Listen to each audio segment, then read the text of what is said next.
pharmacies. I have never, in the last probably 20 years, taken a prescription medication. I've never done drugs or drank alcohol, except maybe one time in Mexico when I didn't know what I was drinking. They told me it was punch. Hey, David, you want some more punch? That's the only time I ever had alcohol. Mexico, one time. Didn't even know what I was drinking. But I feel great, and I want you to feel the same way. Okay? I think it's very important, our health. And we need to stay away from the AMA and the doctors that are killing us and the pharmaceutical companies that are killing us. They're already spraying enough crap on us. They're putting stuff in our water and our food. Be careful where you get your food and what water you drink.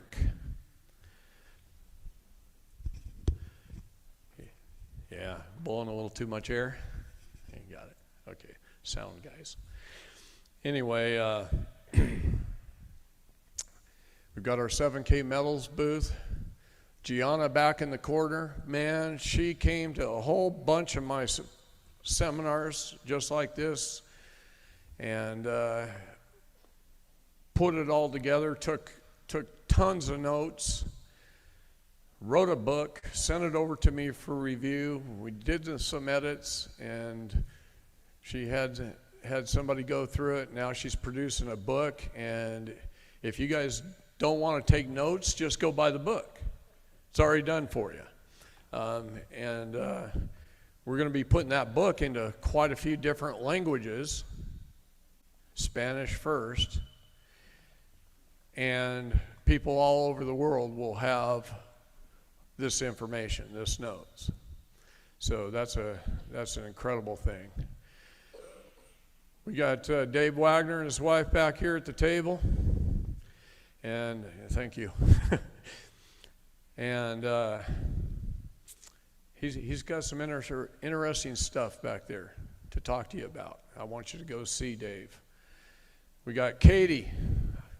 I don't think I could survive right now without Katie. Katie handles so much stuff for us. There's so many people trying to get a hold of us all the time. I cannot keep up. I can't keep up. My phone just gets blown up. My text message is blown up. Everybody's trying to get a hold of me on social media. I can't even take the time to look at social media anymore. And one reason, it pisses me off. There's so many people out there pretending to be me. In fact, Katie just made the big time. Somebody faked a channel and pretending to be her now. And they just pretend and pretend and pretend. Okay? And we can't get rid of those people fast enough. And a lot of them block us from being able to respond or get on their channels. So they block us right off the bat. They create a channel, it's a fake me, and then they block us so that we can't do anything about it. Last year we were removing between 15 and 20 fake me's a month. I do not private message you on social media. If you're getting private messages pretending to be me, it ain't me on social media. Okay? There's a few people that have been from my past for a while, and those people, well, they know how to get a hold of me now without social media. So I want to make that perfectly clear. If somebody calls you and wants you to buy $20,000 worth of cryptocurrency, it sure as hell ain't me. Okay? I'm not going to do that to you. So we got Tony over here with MCOs, and Tony's been through hell in the last year. I don't think he knew what he was getting into. Over the last 30 plus years, to get an MCO on your vehicle has been one of the hardest things a state national has ever had to do, to try and get it out of the state, get it out of DMV, get it out of the manufacturers. Next to impossible.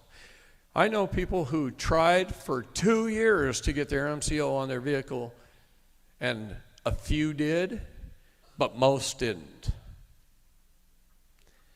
So to have somebody who saw that need, dove into it, tried to take on that monster, and it is, and was able to accomplish it even though he did not know one thing: how many people were going to want MCOs. Okay?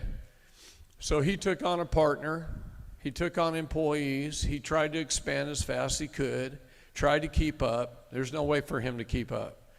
He was having people come to him and order, who owned like used car lots, mobile home factories, who'd order 1,000 MCOs, one shot. There's no way he could keep up with the state national movement. Too many of us. And so he got behind. And people want instant gratification nowadays.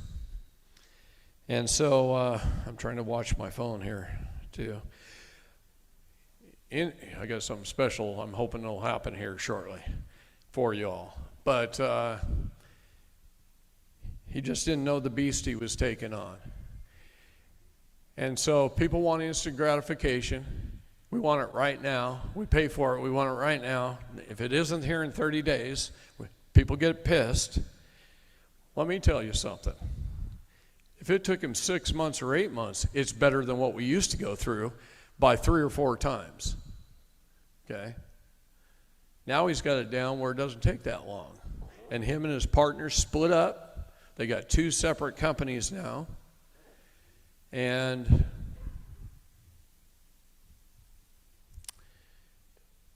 that kind of stuff happens. Partnerships in business seldom last. They seldom last. In any industry, they seldom last. Because everybody in a partnership, you're doing 2 different things. One's handling maybe the back office stuff, and one's handling the people stuff, the sales stuff. And then the back office guy, he's swamped, pissed off, can't keep up, and then he thinks the other one's not doing anything. It's 2 different jobs. And then the one that's out there with the public, well, he thinks his back office guys aren't doing anything because they can't keep up with the sales. So partnerships seldom work out. Okay? And that's just the way it is. Every business goes through growing pains, especially ones where you're trying to start it from scratch in an area where there just isn't that kind of business out there anywhere. So you have no example. So bear with Tony. That is one of the greatest accomplishments that we've had in this movement in 30 years. So while I'm waiting and praying for my phone, I want to tell you about this movement a little bit. We have reached a point where we're over 25 million people in the United States.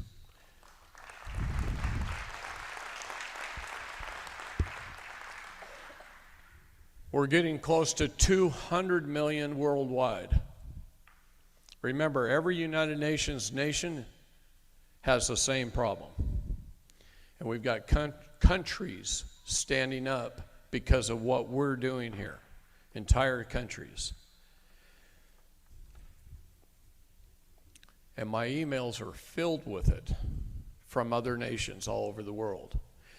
I put on seminars in the Philippines. I put on seminars in Australia and New Zealand, all over Canada. I haven't been to Canada since the COVID, though. Shit made up. And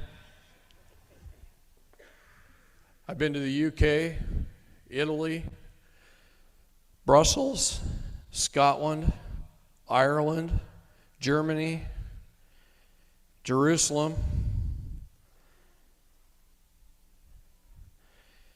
and a seminar that I did not too long ago, about a little over a year ago, down in Texas. We had 364 people in the room. We had another 250 online, and one of those people online was the brother of somebody sitting in the room, and he was from Peru, and he's a priest, and he closed-circuited TV into 5 countries, churches who watched me for 3 days, by more than 10,000 people watched that seminar in South America alone. Okay? About once a month, I get a phone call from our group in St. Petersburg, Russia.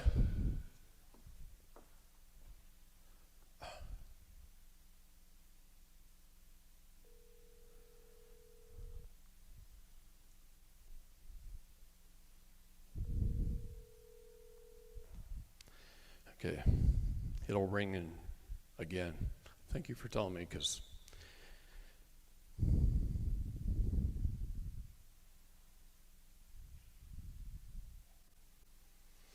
anyway, I'm going to try and keep it up here where I can see it.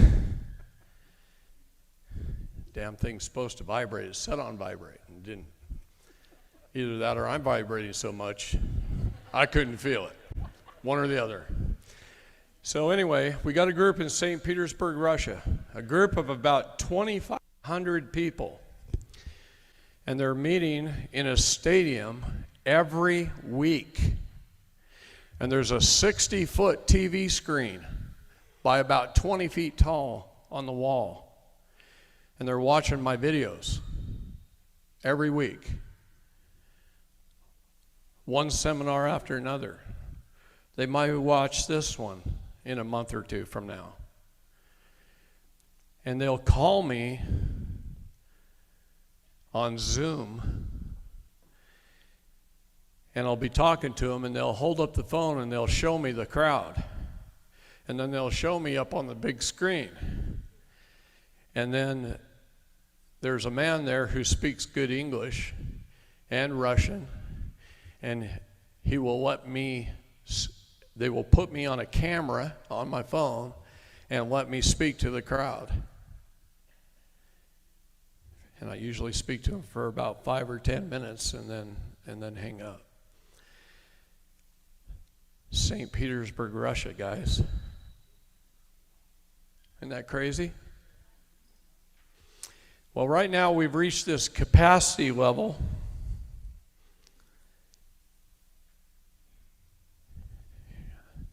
I'm going to assign it to you. Watch that phone. We've reached a capacity level now where now the deep state is attacking us. They're not only attacking us, they're doing disinformation. In fact, a man called the State Department the other day, and they told him there's 300,000 or 400,000 of us and they don't support it. That's a lie. Okay? We are tracking this movement in many different ways. I've got inside people at the State Department. We got the Postmaster General in Washington, D.C. communicating with us. We've got judges and attorneys, politicians, senators, congressmen. We've got retired Supreme Court justices watching what we're doing and helping us. Okay? And things are changing all over. But right now, with all this disinformation and all these fake people out there pretending to be us, saying the wrong things, you guys got to have great discernment or you're not going to get through it. But what it's doing is it's separating the wheat from the chaff. It's going to decide who's strong and who's weak. And the weak will fall away. And that has to happen. God tells us we cannot be lukewarm. Pick a side. Pick a side. We can't be lukewarm in what we do. Now is the time to be the biggest warriors. Now is the time to fight as hard as we possibly can, because we have the people. And if we can stick together, that's the hard part. We can quit saying bad things about others and just move forward and focus on the goals at hand. The Department of Justice will fall. The Bar Association will fail. We're already doing it. The Department of Justice has a website that we can go on and see all the arrests that the military is making right now on bar members, prison guards, Department of Prisons people, wardens, judges, attorneys, and all the arrests that are happening. And it's huge numbers. They don't have the manpower, the space, the time to try them fast enough. We've removed more than 4,000 judges from the bench. It's quite a few higher than that. Hell, my wife's removed a couple of dirty DAs, a sheriff, a couple of judges, all on her own. Okay? And they don't like us very much. And that's okay. No. And I missed your call twice. Yell at me next time. Slap me around. Do something to get my attention. Throw a water bottle at me. Okay? I can take it. Okay. So, Bonnie wanted to call in this morning and pray for us like she always does. And that's what I was hoping would happen. Maybe it will, maybe it won't.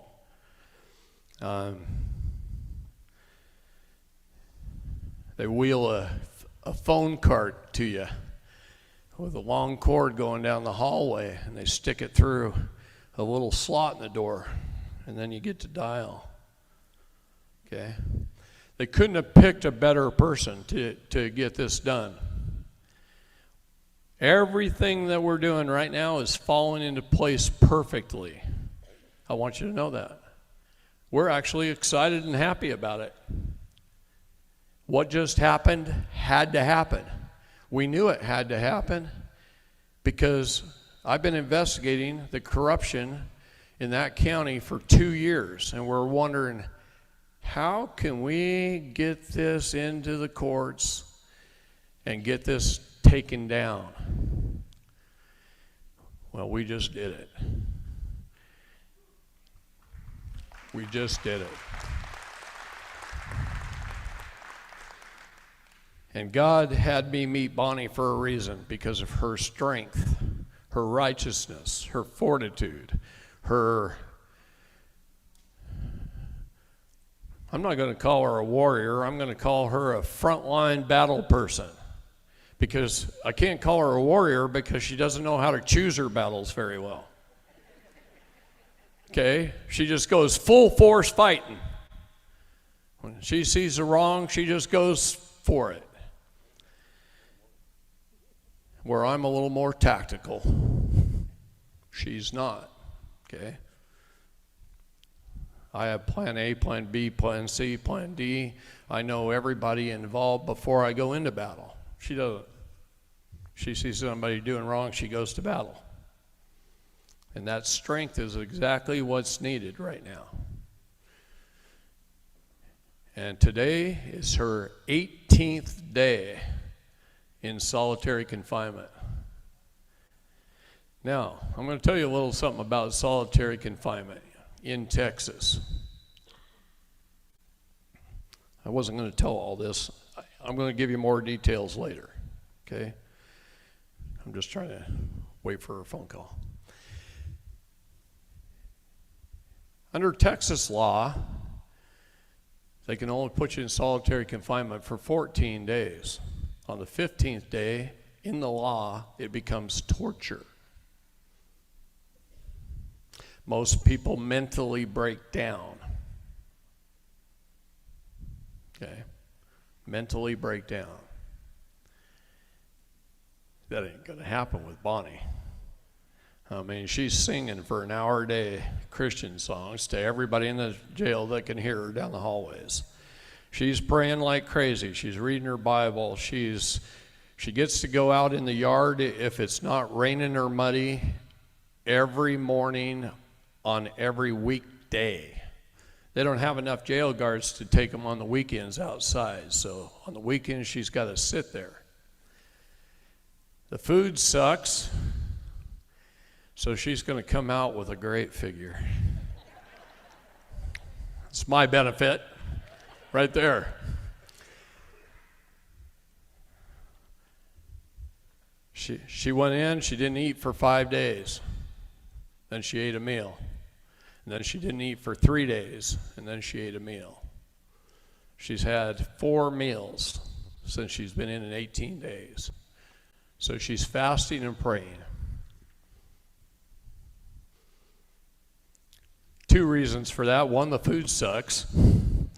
The other one is that's what Bonnie would do. Even if they were serving steak, she would do that. She's very righteous.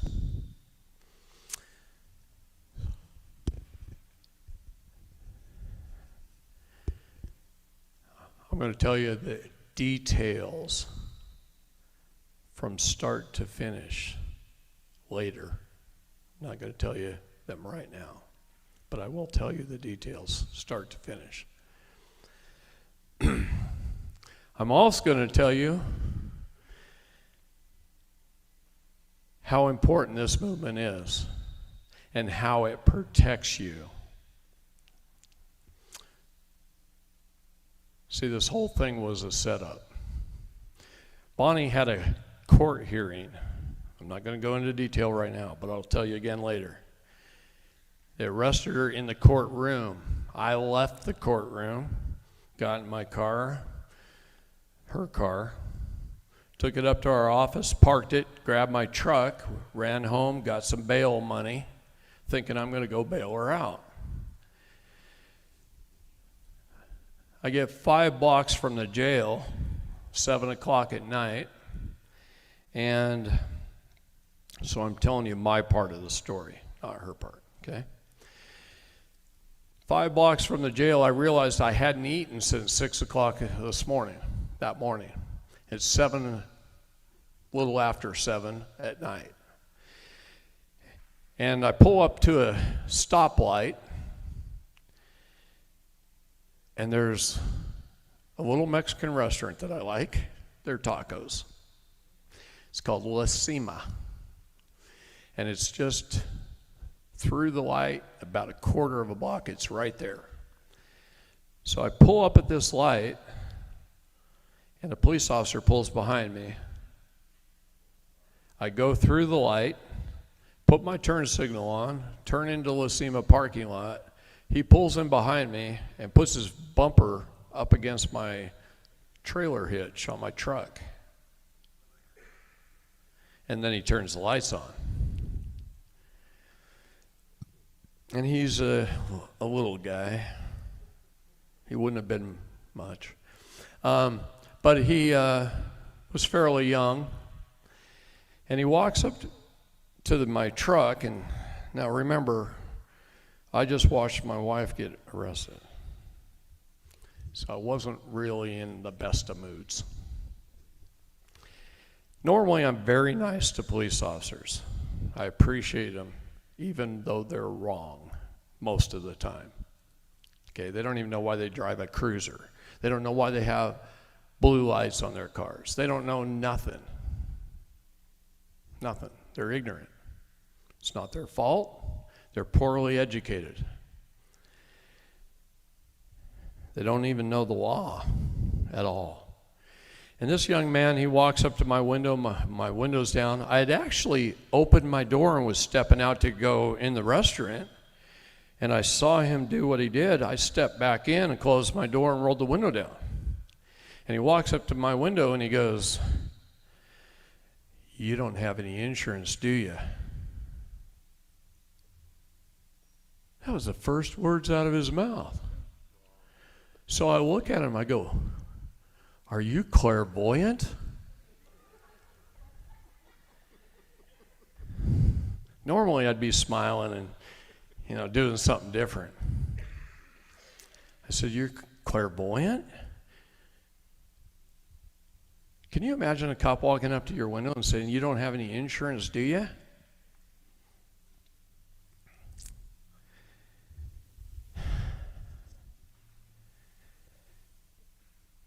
I was a Deschutes County Sheriff's deputy, didn't take a paycheck for 2 years, and I would have never have asked somebody if they didn't have insurance, or tell them they don't have any insurance, walking up to a window. You don't do that.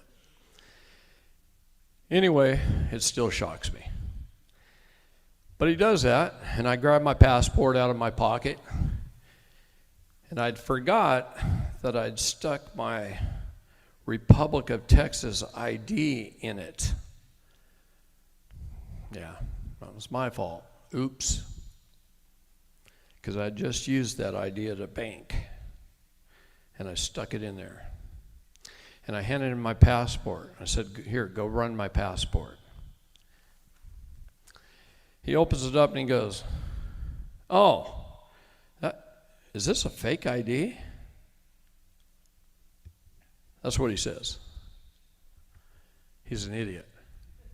Okay, Texas Rules of Procedure, Section 56, it says the Republic of Texas and the State of Texas, showing that they exist side by side. Okay. But they don't know that stuff. They haven't been trained properly. And I don't like that word training, I like education. Training, that's what you do with monkeys. You train monkeys. So I don't like that word. And I hand him my passport, and he looks at me, tells me that's a fake ID, and he says, "I'm going to go write you a bunch of tickets." And I say, "Please do. I would be happy to go into the courtroom and school the judge like I always do." See, I was being a little bit of a smartass because what I just went through. I wasn't that nice. I didn't have that usual smile on my face. I was a little stern, maybe, and a little smartassy. Now, about a year earlier in the same town, I got stopped. I got a ticket for no insurance. And I went into court, and I beat the judge. He dismissed it, and it showed on the county records. Your old tickets show up on your record, and you could go to the county website, punch it in. There it is, David Lester Strait, got a ticket. Not a big deal, right? We all get them. And that was on there. That was on the records. We look at our county records every few months. In fact, I look at Bonnie's, I've looked at it every month since last November to see if anything's changed, because I know they're kind of after us. One reason Bonnie had, back in 2013, when she didn't know any of this, and it was a good little slave, she sued Johnson County for the wrongful death of her dad. And she won one of the largest lawsuits the county ever had to pay out. And she didn't know nothing back then compared to what she knows now. Now she can sit in solitary confinement without any law books for 18 days and rattle code off the top of her head like crazy. Okay? She can do it. So, anyhow, as he's walking behind my truck, he gets about to the rear tire, and his radio goes off. He's wearing it right here. Radio goes off, and it's his training officer, and I can hear him, clear as day. And his training officer says, "Where are you?" He goes, "I'm in the parking lot of Lacima Restaurant on North Main, and I just stopped somebody. I'm going to be writing them tickets." He gave me a fake ID. And he goes, "A fake ID? What kind of ID was it?" I could hear all this on the radio. He goes, "It's a Republic of Texas ID." And he goes, "Well, see if he's got a Republic of Texas plate on his car." And he said, "He does. He has one on there." The officer didn't even have to go look. He already knew that because he was right behind me at the red light. And I could hear the training officer say this. Now, for those that know, there's been a little shakeup in the Republic of Texas lately. And I've known for 8 or 9 months it was going to happen. We've got a bunch of older people running it who have not been listening and helping to the people. And that can't happen. Otherwise, it's a social event, and we want to get stuff done. So we can't be having month after month after month of social events with nothing getting done. So I knew there was going to be a little bit of shakeup in the Republic. It has to happen to grow. And we've made it grow by more than 1,000 people since I moved to Texas. 1,000 people.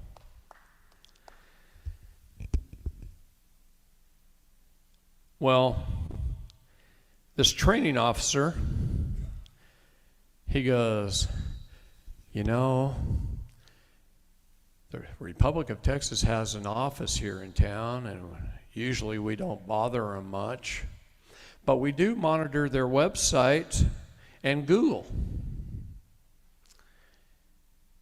And on their Google, it says that their local office has been permanently closed."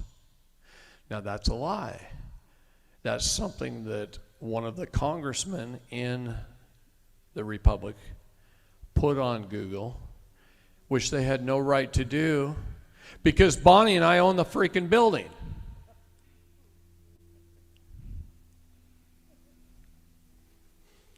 So either way, there was a big shakeup over the plates, the license plates. And they posted on their website that they don't officially recognize any plates. Before that, the police in Texas recognized the plates and pretty much left people alone.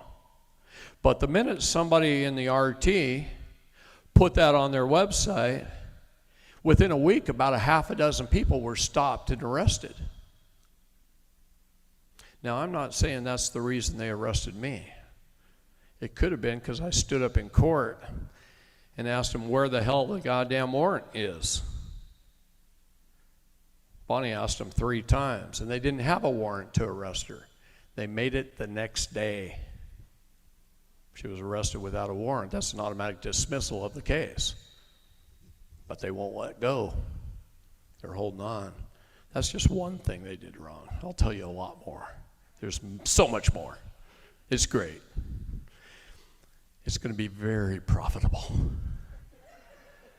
Plus, it's going to remove a lot of public servants that don't belong there. A shakeup in the county that needed to happen, and we've known it needed to happen for a couple years. Well, now it's going to happen. Things have to be shaken up, beat down, destroyed to be rebuilt right. And that's what we're doing, and that's what warriors are for. And they couldn't have picked a couple of stronger warriors than me and Bonnie. Because, man, I got to be dead and dragged off the battlefield before I give up. So to go back to my part of the story, the training officer says, "I'm 2 blocks away, I'll be right there." So instead of going back and running my passport, he comes back up to the window and he starts questioning me. "Do you have a registration on the truck?" "No, but I got the MCO right here." He goes, "What's an MCO?" Seriously. So I have to teach him what an MCO is, the superior title, that usually the state gets to keep your truck. I said, "Do you own your car at home?" And he goes, "Yeah, I got title to my car." I said, you have one of those things that's called a certificate of title? He goes, yeah. I said, then you don't own your damn car. I said, the state does, and they give you permission to drive it. That's why you have to get a license or registration, keep your tags up, go 55 in the speed limit. You got to wear your seatbelt. You can't talk on the phone. You're regulated in commerce, even if you're just taking your wife out to dinner and going to the movies. Should you be regulated in your private life? And he's going. And I could see the gears burning, a hole in the side of his head. These idiots are so legally deficient. Notice how I said that, I was being nice. Legally deficient that they don't even know they're doing what they're doing in their job. He didn't know why. I said, why is your car called a cruiser? Because it's a cruise ship. And you're a citizen ship. And you got blue lights because you're in the jurisdiction of the water. In Texas, they don't even have red lights anymore. They graduated. Years ago, they used to be all red. And they were operating in common law on the land. And then they went to red and blue, land and water. And now they're just all blue. They're all in the water. All in admiralty law. They don't even know that. I said, what's that word on the side of your car? It says police. Do you know what that means? He goes, law enforcement? I said, no, the Supreme Court's ruled on that about 150 times, that you have no duty to protect. So you're no longer law enforcement.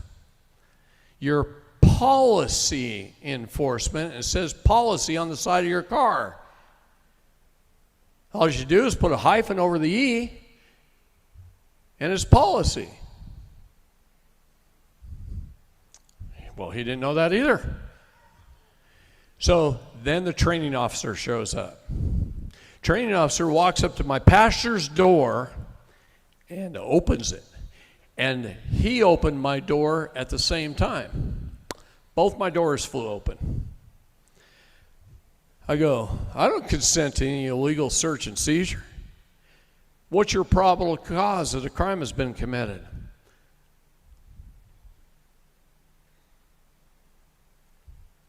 He pulls his taser, aims it at me, and says, get out of the truck or I'm going to tase you. Now that's force with a lethal weapon. Tasers are lethal weapons.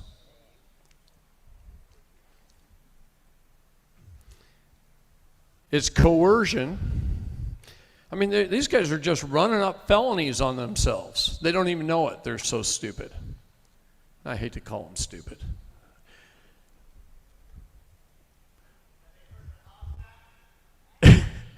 No, they know nothing about that. And about 500 other acts of Congress, they don't know. Okay. They know nothing about law. Police officers know nothing about law. I want you to understand that right off the get-go. So I look over at him and I say, well, under the threat of force, under coercion, I will step out of the vehicle. I'm not going to argue with a guy with a gun on the side of the road or even in a taco parking lot. And so I get out. Don't do that, by the way. Don't argue with a cop. That's not, see, Bonnie, she would have tore him up. I know which battle to fight and where to fight it. She doesn't. You don't argue with a cop on the side of the road like that. You can educate as best you can. But remember, he's like a little gorilla with a bad attitude. He's taught to follow orders and he's armed. Don't do it. You could end up dead. Don't do it. Okay, so now I get out.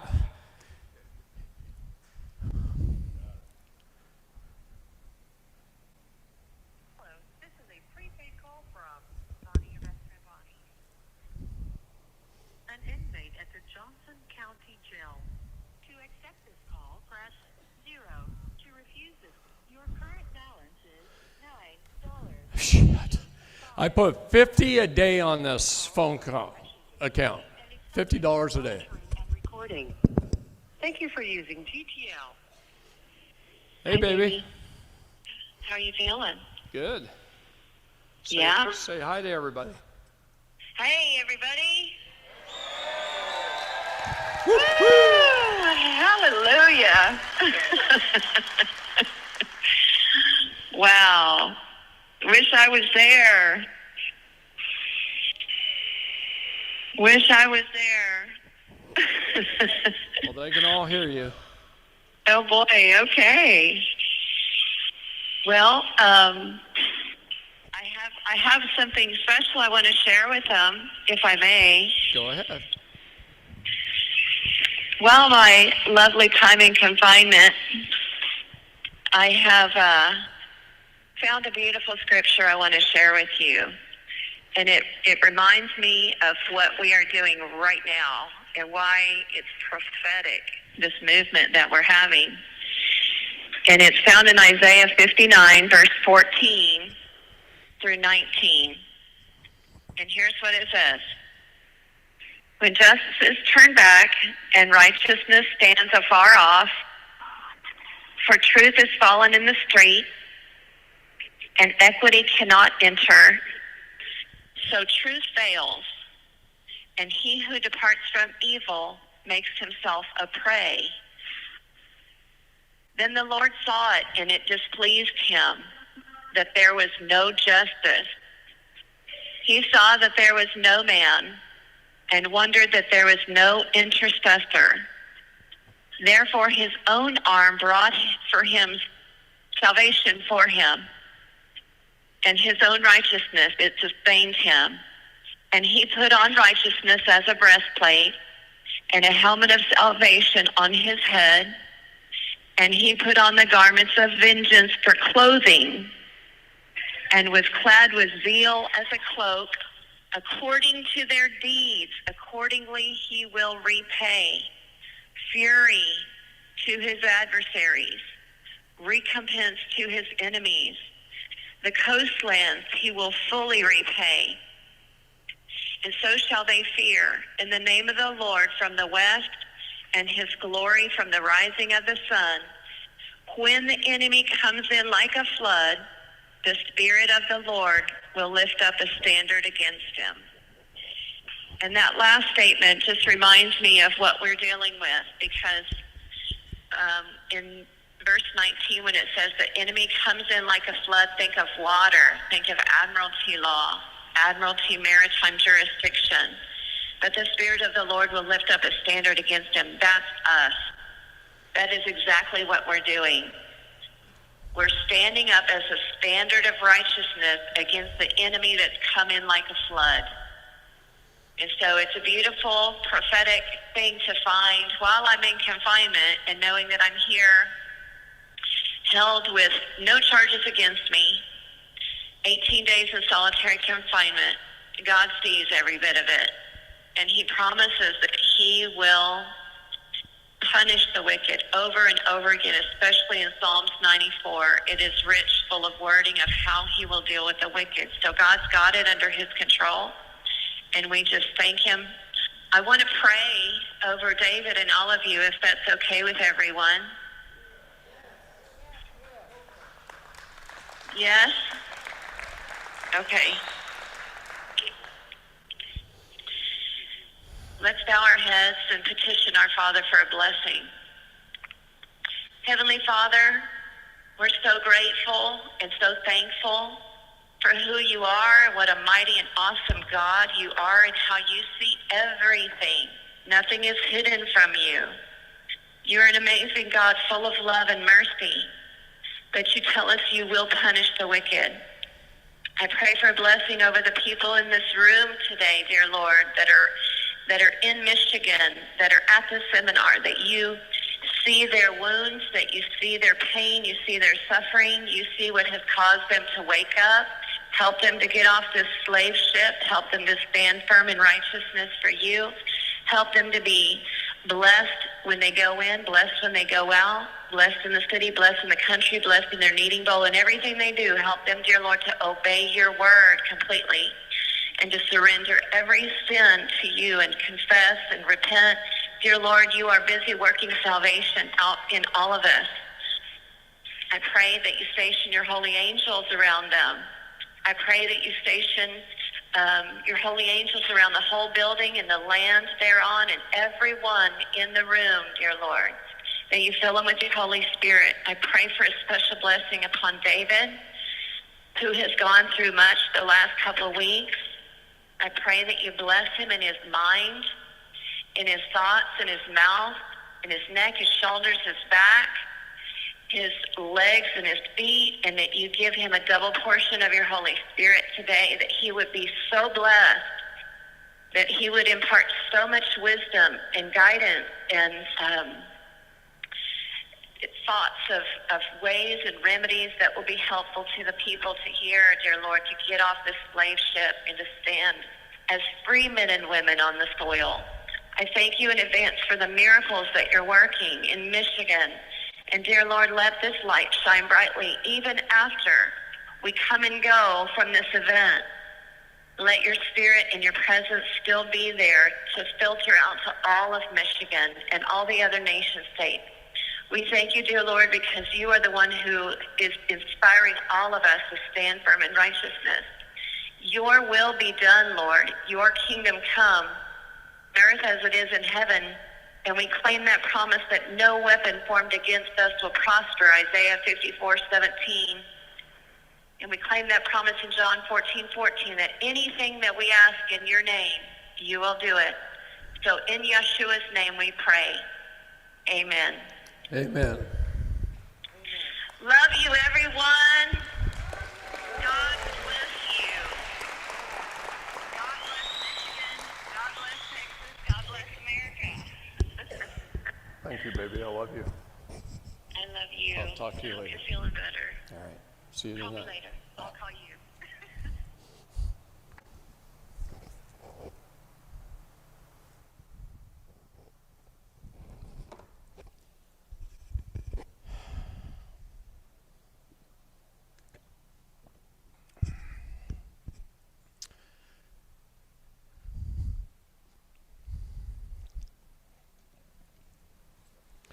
You won't find a stronger woman anywhere than her.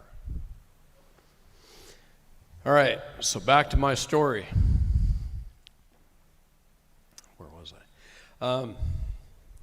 So anyway, he puts me in handcuffs, really tight. I could have just wrung his neck, but I'm a peaceful man until I'm pushed into a corner. I want peace. I want righteousness. I want us to fight as peacefully as we can. That is my goal. That's why we fly the civil flag of peace, not war. We want peace in this movement. We want to be peaceful people.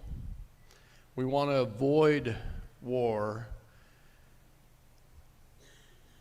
all we can. But our God is an 11th hour God. And he pushes us to the limit and tests us. And he tests us and he tests us and he tests us and he puts his warriors first.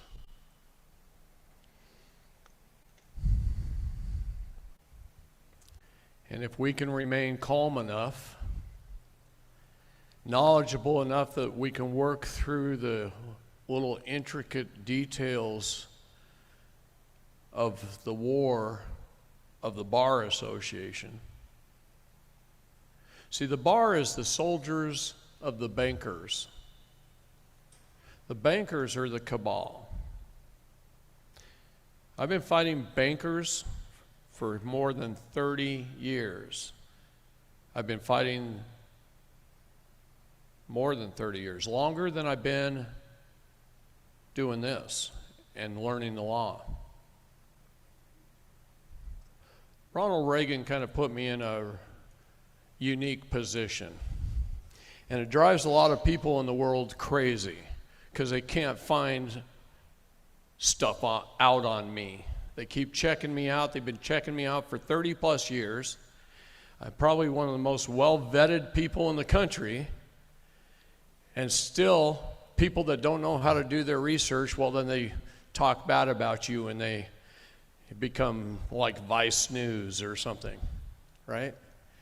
How much is President Trump attacked? Almost as much as me. Seriously. The difference is he's out in the forefront more than I am. But I could tell you battle after battle after battle after battle after battle after battle that I've been in. And I'm going to explain some of this stuff today. It's going to be a little bit different of a class. I know there's some new people in here. You're going to have to run to catch up. Sorry about your luck. Okay? Watch videos. I am going to cover a lot of that stuff, especially since I don't have Bonnie here to take up a day for me. So I got a little more time. But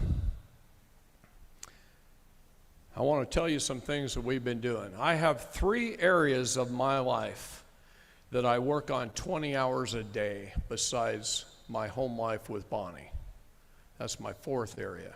And my God, that's my 4th area. First and foremost, but in priority, but my 4th area. For more than 30 years, I've had a unique position that I was thrown into.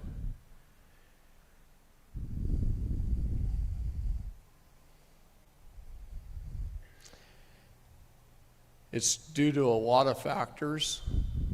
One factor is I used to be able to read everything, read fast, and know what it said, and be able to spout it off very quickly. And I had that gift, and I had a great teacher in my mother, and she raised me right in a very righteous home, and I learned a lot about religion, a lot about history, a lot about genealogy, and a lot about the law. And I put those things together in a way no one else has ever been able to put them together before. And so many people, even people considering themselves leaders in this movement, they're so far behind it's not even funny. They don't know how to react, and they don't understand how it all goes together. I'm going to talk a little bit this weekend about things that I normally don't talk about in a level 1, level 2, or level 3 seminar, because I keep it in the private for the time just before you're ready and you're well trained and you're ready to go gain your minor estate. And then I teach you. And I usually spend about 20 to 40 hours in private with someone ready to go gain access to their estate. That's private, in my office, not out here in the public, and certainly not on video. There's things I have to teach you that I can't teach you in public. Okay? And there's many reasons for that.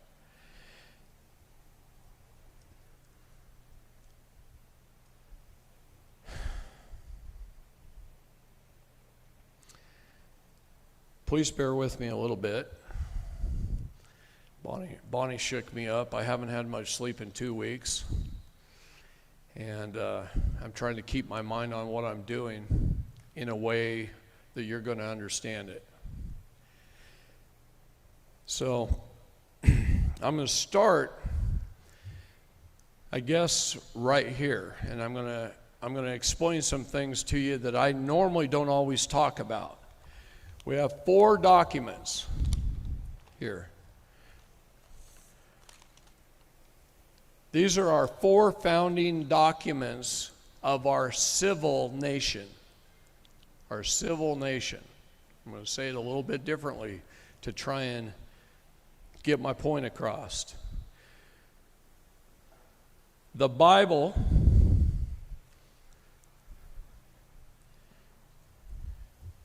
and those 4 founding documents are the law of this nation. And you need to accept that law.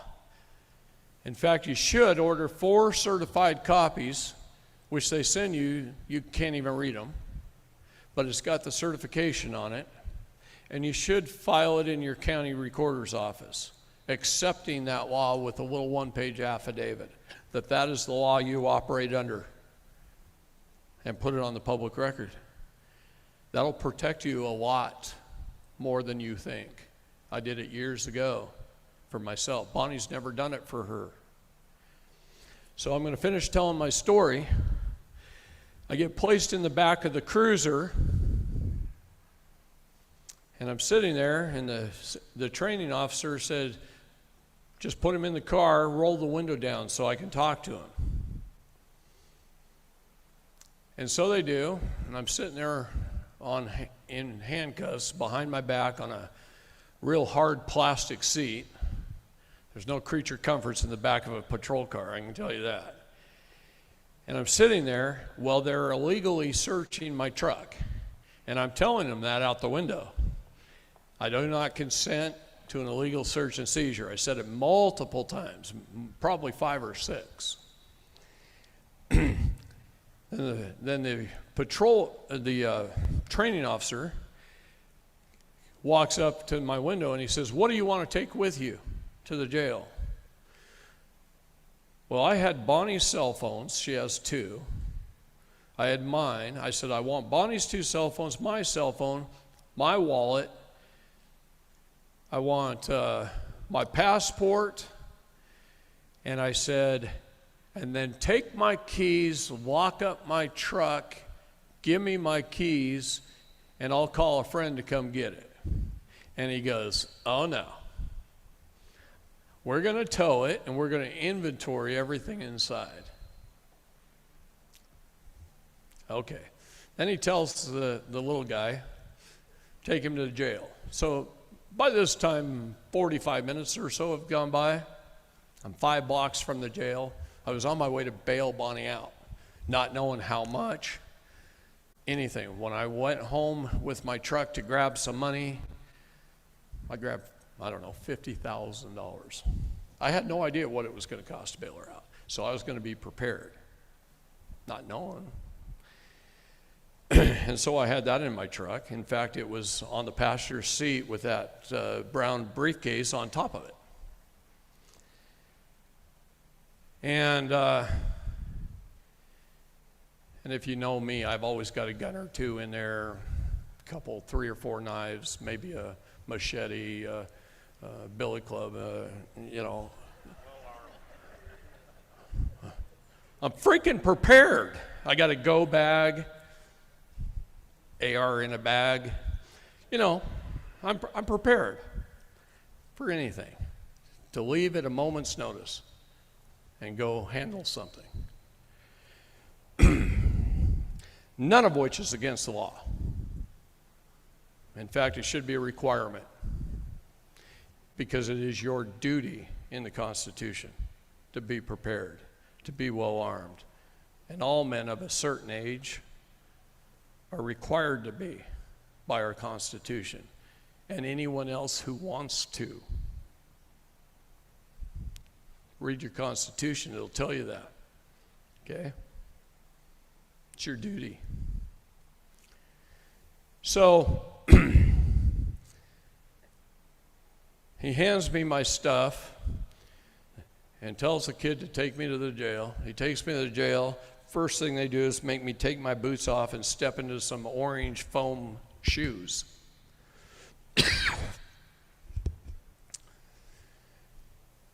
They walk me to the counter, and she hands me some clothes, a mattress pad that's about as wide as this table, and it's about 4.5 feet long. It's about this thick, but if you put weight on it, it's nothing. Don't call it a pad. It's like 2 pieces of plastic with something inside that crushes to nothing. That's what Bonnie's sleeping on right now, and one little thin wool blanket, and some clothes you got to go change into, and a big plastic bag, which they don't know. I know about 40 ways to kill somebody with a plastic bag. Okay, I was very well trained. So they give me this plastic bag to put all my stuff in and send me over to a little room, which really isn't a room. It's a wall about this tall, so they can see your face. And you change, you take off all your clothes and put everything in the bag and put on these beautiful canvas striped clothes.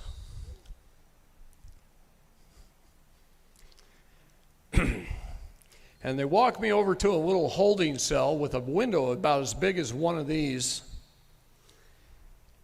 And it's 12 by 20.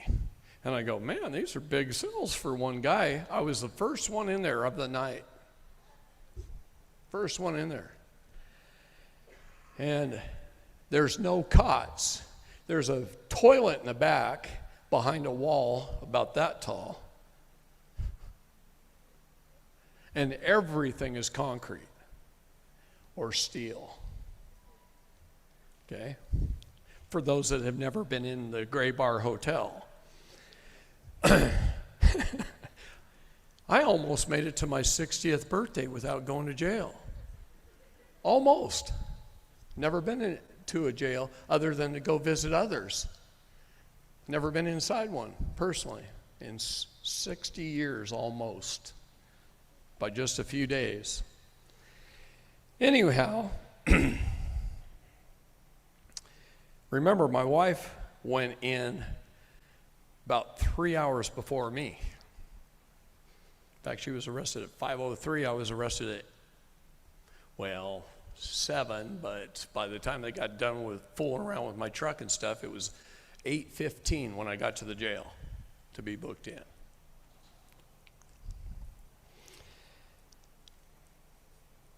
They don't give you any food. They don't give you any water. You have to ask for a styrofoam cup if you want water, and then they show you where it is, and you smell it, and it smells like bleach. So I didn't drink any water the whole time I was in there. Now, I got that nice window to look out of. So the wall's right here, and I lean up against the wall, and I can see everything going on. I can see where the police bring people in when they're under arrest, make them put on the orange shoes. I can see 2 little rooms over there. I can see a big counter that goes way down that way, and a clock on the wall, and everyone that works in the jail I can see from a holding cell across the hall. So I can see everything that goes on. So right then and there, I look at that mat, and I'm not sleeping on that, on a dirty floor. The floor looked just like this one, except with that much crud on it. You could have used a floor scraper and went down it a couple of times and got a half a bucket of gunk off the floor. That's the conditions. Just trying to paint a picture. So anyway, the little cop that brought me in while this is happening, he's sitting at a little computer station right over here that says police computer on it. And he does the paperwork, and it takes him about 10 to 12 minutes to do the paperwork. And then as the counter comes down, there's a girl over here, and she's the one that takes your fingerprints, takes your little picture, all that kind of stuff. Didn't I have the best mugshot in the world? I had a grin on my face, right? I felt good. This was going to be great experience. I knew it right from the get-go. And she was kind of a attractive little blonde. And she's sitting right here. And this cop, he gets done with his paperwork, and they're about the same age, and they're probably, I'm going to say 30 years old, just to be safe. Could have been 25, could have been 32, right? 30 years old. They're both about the same age. So he comes over here, and he spends 15 minutes leaning up against her wall where she's behind it, talking to her, flirting with her for about 15 minutes. And then he's got to get back to work. You can watch him. And he leaves, and he gets in his car, and he drives off. That little cop that arrested me came back 5 times that night with somebody under arrest.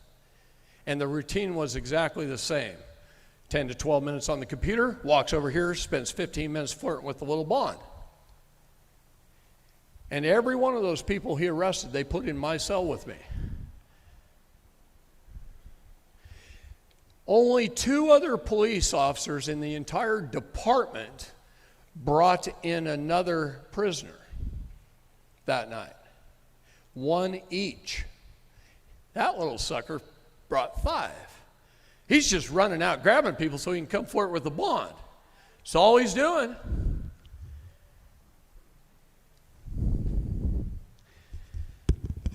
So, I stand by that window till 5:30 in the morning, watching everything that's happening, everything that's going on, everybody coming in and out. Just documenting everything. At 5:30, I watch a guy in a suit come in. And those 2 little rooms that I said were way over here, one of them he walks into. He's the judge. Okay? As soon as he sat down, the gal that's right here in the corner, the police computer's here, there's a girl right here, and she's the supervisor over all these people. Like they even need 6 people in that jail at night. They don't. They could have got by with 2, but they had 6. So the judge comes in. One of the gals walks over, grabs me, walks me into the room next to it so I can talk to the judge through a glass with a little silver communication device between us. And they will literally walk you in, and they just stand you there in front of the glass. And the judge looks through my paperwork, and he goes, "You should never have been arrested." Just like that. He says, "You should never have been arrested. These aren't arrestable offenses. These are a traffic ticket at most. You should have been handed a ticket. You could go to court. You could fight." And I said, "Yeah, I know. I go there and I win every single time. Every time." And he goes, "You should never have been arrested. But now that you have been," it's coming, right? "Now that you have been, you've got to pay the tickets, 4 little offenses they brought me up for. 4 things. No insurance, no driver's license, which I had. I just don't want to give it to them because that's putting me in commerce. Plate, and no registration. I showed the cop the registration, my MCO, right? That's what he wrote me up for. That's what they charge for a ticket, and you have to pay that before you can get out of jail because you've been arrested. Normally, you wouldn't have to pay that until you go to court 30 days later, right?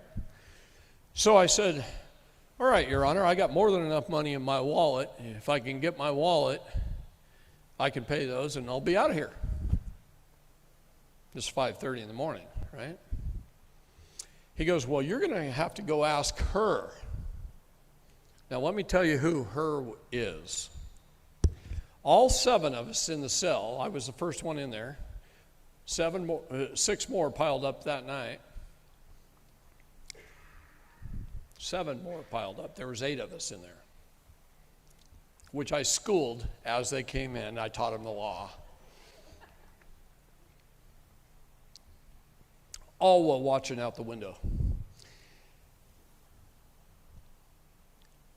We were taking bets in the cell if it was a man or a woman.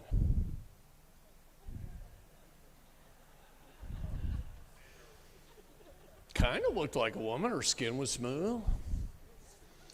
But she had a really butch haircut and about 350 pounds.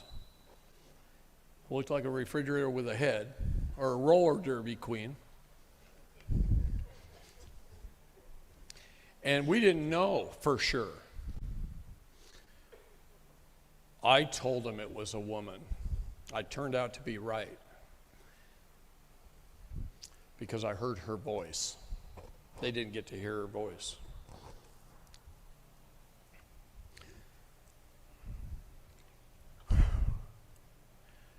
I go to ask her, no, you can't have your wallet. There's a phone right there on the wall. Call a friend to come pay your fees. It's 5:45 in the morning. My friends would shoot me if I called them at 5:45. So I said, I'm going to wait till about 7 before I wake somebody up. Okay. She puts me back in the cell. Actually, she has somebody do it. I don't think she can lift herself off the chair. So she has somebody put me back in the cell. And at 7 o'clock, they get me out to go use the phone. And I got a hold of Leland, and Leland says, sure, I'll come down and pay your fines so you can get out. Well, he comes down. He's there at 8. He walks in through a different door with an armed guard walking him in. And he comes in, and they won't let him pay in cash. Not only that, all 4 of those little stinking charges, those little ticket prices, they wanted him to pay them separately in money orders. Not just one money order for the whole total, but each one separately. What the hell? Money's money. Take it. Doesn't matter how you give it. Take it. But no, Leland's got to leave now, go through the whole security crap again, get in his car, go get money orders, come back. It's 9 o'clock before he gets back. Took him a full hour just to go get 4 postal money orders. He pays, and then it takes him 2 hours to get me out of there. 2 more hours. They told me they put a rush on it, that it normally takes about 4 to process someone out. They get me out in 2 hours. 11 o'clock, I walk out of the jail, all in my clothes that I was wearing the day before, and I go out in the parking lot, and there's Bobby Lawrence. Flew all the way from Pennsylvania. And about a dozen other people. I had a whole crowd. In fact, when a crowd like that shows up into a jail parking lot and they're all standing around waiting, you know what the cops do? They go fucking nuts. They're driving around the parking lot. They called in the FBI. There's 2 guys in an FBI who rolled their window down and talked to Bobby a couple of times. What are all you doing here? And they're driving around. They're even still, they're all driving around the parking lot when I'm walking out. And Bobby's filming the whole thing. Dumbest thing I ever seen. It's like, how much manpower does that take? Right? What'd that cost? More than my traffic tickets, I can tell you that. They're losing money right there. So Bobby and I get in the car after we hug everybody, and we go 5 blocks to the towing company to get my truck back. And we walk in the office door, and the guy was super nice. He says, yeah, I was born here. I went to high school here. I've been a business owner my whole life, and Cleburne's arrested me 6 times. That's what he said. And so he's doing the paperwork to give me my truck, and he's all happy about it, and it was way easier process than I thought it was going to be. But while we were standing there doing the paperwork and I'm ready to pay the guy, a detective comes in. He says, hey, I need the keys to the fence. I got to get in the yard. I got to get something. And the guy just grabs the keys off the wall to the gate and hands it to him. The detective runs out. He goes out there, and he's out there for a while. I had special screws on my license plates, and they couldn't steal them earlier without a special tool, so it took them all night to find one. And he stole the plates off my truck, and he came back in with my plates and handed the guy the key right in front of me. And I go, so now you guys are into theft of private property? See how I was setting him up? This is all on camera too. Theft of private property. He stole my license plates off the truck. So I pay everything, and then I turn around, and I'm facing the windows, and I look out the windows, and there's like police car going down this street, police car going down that street. I can see 2 over there, 1 in the parking lot. I'm going, I ain't driving this truck home. Here's another, how much does it cost to tow it to my house? So I give him another $130 to tow it across town to my house. I'm smarter than that, okay? I was born at night, but it wasn't last night. So I let him tow my truck. I jump in with Bobby after I went and inspected it. And oh my God, you should have seen it. That briefcase was full of papers. I had a box of papers. I had 5 envelopes with 10 grand each in it. I had all kinds of stuff. Everything was pulled out of every backpack, papers all over. I couldn't have sat in there if I wanted to. It would have took me an hour with that to clear the driver's seat and the driver's side to drive it home in the first place. They just threw everything everywhere. I want you to get a really good picture in your mind of what's happening here, because this is building up to something. Okay? So I have them take it home. I still haven't cleaned out the back seat of my truck yet. It's a crew cab Duramax pickup, right? So I've only cleaned out the front, and that took me a while, several hours. And I thought at first that 10 grand was missing. I only found 4 envelopes on the floor underneath stuff. Well, here's what they did. This is how low down dirty they are. They took 1 envelope and they took it underneath the passenger seat and stuffed it up by the springs above the motor that moves the seat back and forth. You know why they did that? I'll tell you why, because I think like them. They want me to run down to the police station and accuse them of theft. That's what they want. Okay? So they hid it.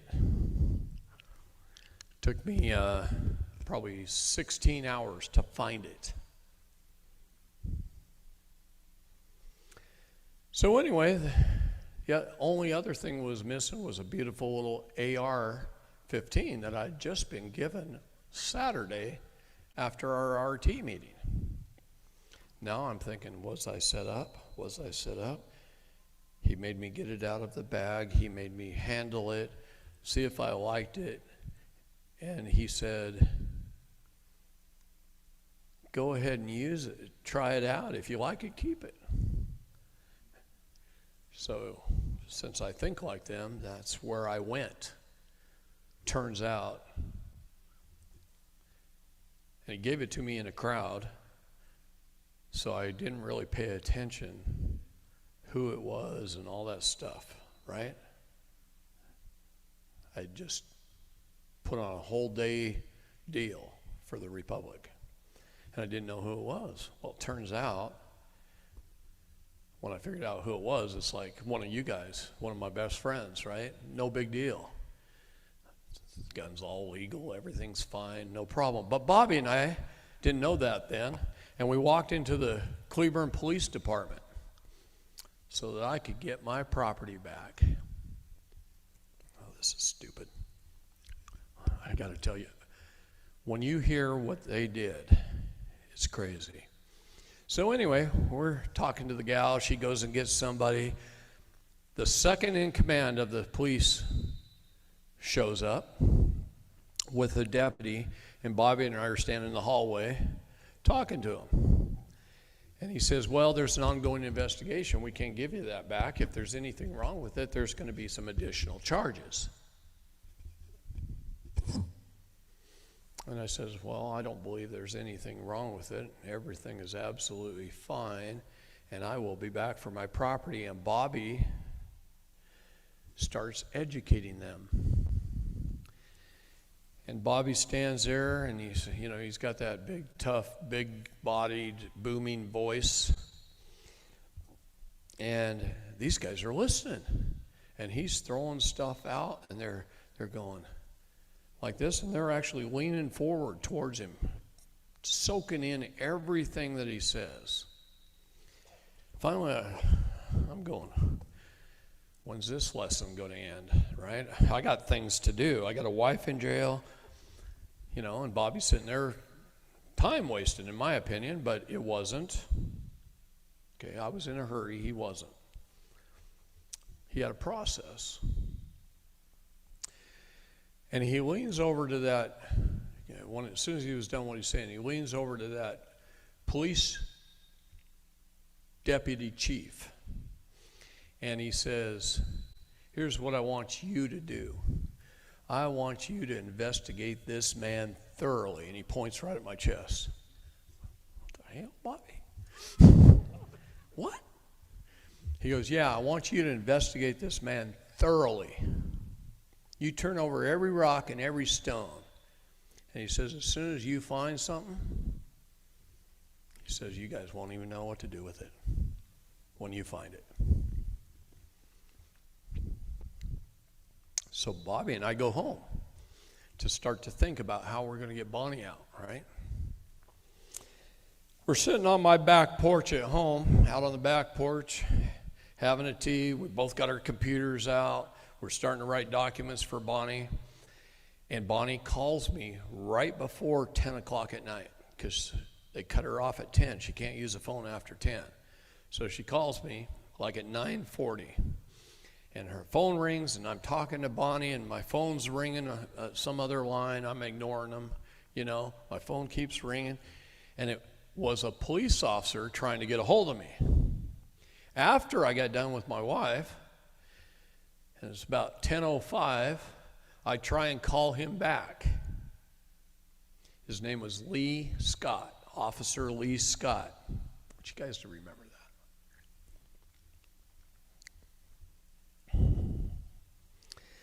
So I call back a couple of times. She keeps telling me he's busy. Whoever dispatch is or whatever, he's busy.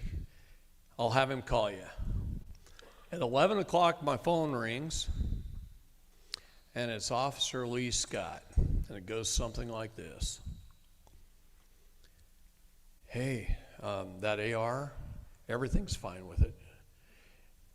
If you got time, you can come down now. So it'll be about 11:30 by the time you get there.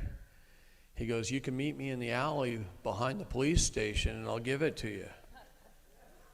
Okay, now I'm going to meet a guy in a dark alley, a cop, after what I just went through and watched my wife go through in a dark alley behind the police station so he can hand me an AR. I was born at night, but it wasn't last night. And I said, you guys did a report on me, right? You know that at one time I was a sheriff's deputy, right? Do you think I don't know how this shit works? I said, this sounds like a setup to me. He laughs. I said, besides, I sure as heck wouldn't go down there at 11:30 at night and meet you in a dark alley behind the police station to pick up a gun. I said, I've been up since 6 o'clock. It's 11:15. I want to go to bed. He goes, well, if you're tired and you don't want to come today, my shift starts at 10 tomorrow night. Call me on your way in and I'll meet you in the alley. Tomorrow night. And I'm going, what the hell? I said, look, every police force has property officers. What's your position? He goes, well, I'm a night shift deputy patrol officer.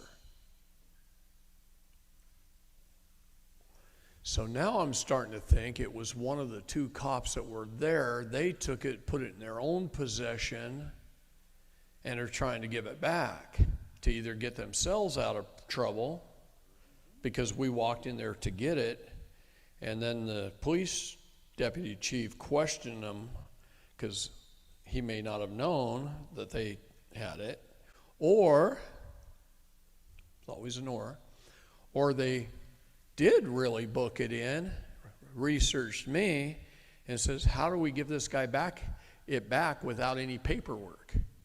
So those are two things I'm thinking, right? I run through, my mind works kind of strange. I'll think about 8 or 9 things at one time, okay? So that's what I'm thinking. It's got to be one of those two things. That was my fault. I go, now, all police stations have a property officer. Who's the property officer? And he goes, well, we're just a small town police. It's 35,000 people and it's the county seat. Okay. We're just a small town police department. We don't have enough personnel for that. So we don't have a property officer right now. I said, no, I don't fall for that shit. I hung up on him, and then I get on my laptop, and I pull up Cleburne Police Department, and they got 2 property officers, and their property office is open 20 hours a day, closed for 4. Each one works a 10-hour shift. And it says all that right on their webpage.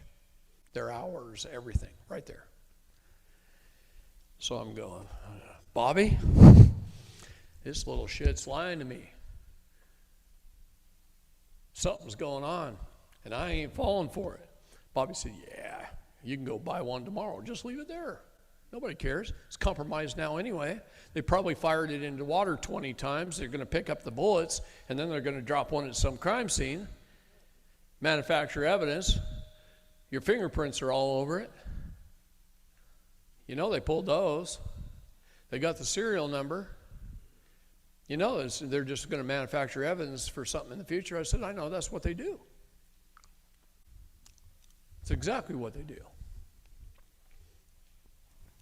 So, they still have it. And when I'm ready, there's a lot of money in that lower. For those that know ARs, they know what a lower is, and then there's an upper, which is the barrel. The barrel's compromised, right? So if I went in to pick it up today, here's what I would do.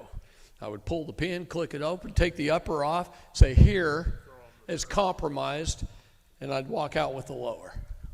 That's where all the money is anyway to build one. And I got another upper in my safe at home that's the same caliber, just with a little longer barrel. I could throw it right on there. So I'm not worried about it.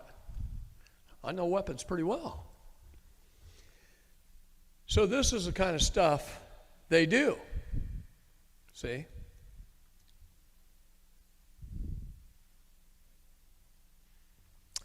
So anyway, the next morning, Bobby and I are sitting out at the same table on my back porch, drinking a cup of coffee with our laptops open, figuring out what we can do to help Bonnie. And I said, I just pulled up Bonnie's stuff, and stuff is changing overnight. Like they're on the computer, changing things. Cases that used to say discharged now say dismissed. Do you guys know the difference? When a case is discharged, it's paid in full, it's over, it's done, it's gone. It can't ever be re-examined or reopened. When it says dismissed, if they find any additional evidence or manufacture any, then they can reopen the case. So I'm watching it change on the computer. Who the hell's doing that? That's not even legal to touch those kind of records. They're just doing one thing wrong after another. I'm just adding up the felonies. It's getting into 100 or more just on her and me that they've committed. To try and get me on a misdemeanor, they've committed 100 felonies. It isn't adding up. So anyway, we're on our computer. I decided I'm going to pull up my name. Now remember, a year ago I had a traffic ticket. I went into court. I fought him. I beat the judge and I won. That traffic ticket was under my name. It was there. Now all of a sudden, and you can go to Johnson County right now on their website, you type in my name, not a damn thing shows up. I was never arrested, never got a ticket any time in Johnson County, ever. I'm not even there. They wiped me off the face of the earth. You know why they did? Because I'm a state national, I'm trademarked, and I have my trust. They can't touch me. And now they're trying to figure out how to get rid of me. So now I know that the reason he called me and wanted to meet me in the dark alley with the weapon is because they couldn't touch me anyway. So that right there, guys, is a very positive statement for this movement. Our crap works. They wiped me off the planet in Johnson County. No record, not even a ticket from a year ago shows up.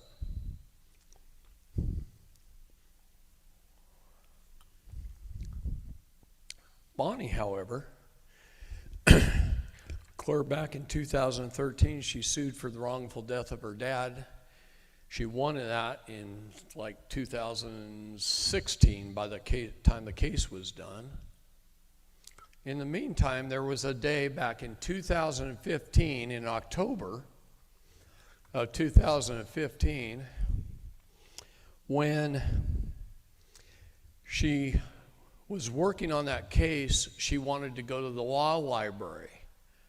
She didn't have one at that time. Remember, she was a U.S. citizen, a realtor, had run and operated and owned a big insurance company, which was one of the largest insurance companies in Dallas. She sold it at age 40 and retired. Okay? But she needed to go to the law library. She was still working on her dad's case. So she carries her purse in to the courthouse. The law library's in the basement. It's 4 stories above ground in the basement. And then 2 levels of parking underneath that. And she goes into the courthouse, and you walk up the steps, and you actually walk into the 2nd floor. And there's security there like in an airport. And she puts her purse on the conveyor belt, and she walks over and walks through the metal detector, just like you would at an airport. And she remembered that she had a little tiny folding .22 pistol in her purse that she had forgot about. Everybody should have 1 or 2 in their purse. Ladies, especially you, have something in there. So she had forgot about it. She remembered as she pulled her purse off the other end of the conveyor belt. Now, their picture takes a little bit to time delay. So she walks over and out and back down the steps to go put it in her car. And the cops come out of the courthouse, down the steps, towards the parking lot and tackled her while she's wearing a dress and high heels, scrapes up her knees, her legs, bruises her elbows, her arms, grabs her, puts her in handcuffs, and arrests her. While she's trying to do the right thing and go put her little .22 pistol in her purse back in her car so she can go to the law library and fight her dad's case. Now, in the interest of justice, they can't stop her from fighting her dad's case. So they put her in solitary confinement for 14 days, tried her, railroaded her. She hired an attorney who did nothing except make her sign a plea deal. And the case was over. I mean, that quick. They put a judge in the hearing on the stand who committed perjury. See, legislatures, when they create laws, when you read their law, it shows their intent of the law. Okay? What is the legislator's intent? Intent is important in law. And when you read the law, in Texas, it doesn't say that you cannot carry a firearm in a courthouse. It says you cannot carry a firearm in a courtroom. There's a big difference. Words are important. So this judge gets on the stand and he says, yes, the whole courthouse is a courtroom. Well, no, it isn't. There's a law library, a place to go pay your bills. There's all kinds of different offices in there. There's the county attorney's office. There's all kinds of things in a courthouse. And she wasn't ever headed to a courtroom. She was headed to the basement, to the law library, where there's nobody. This is how petty this thing is, I'm trying to tell you.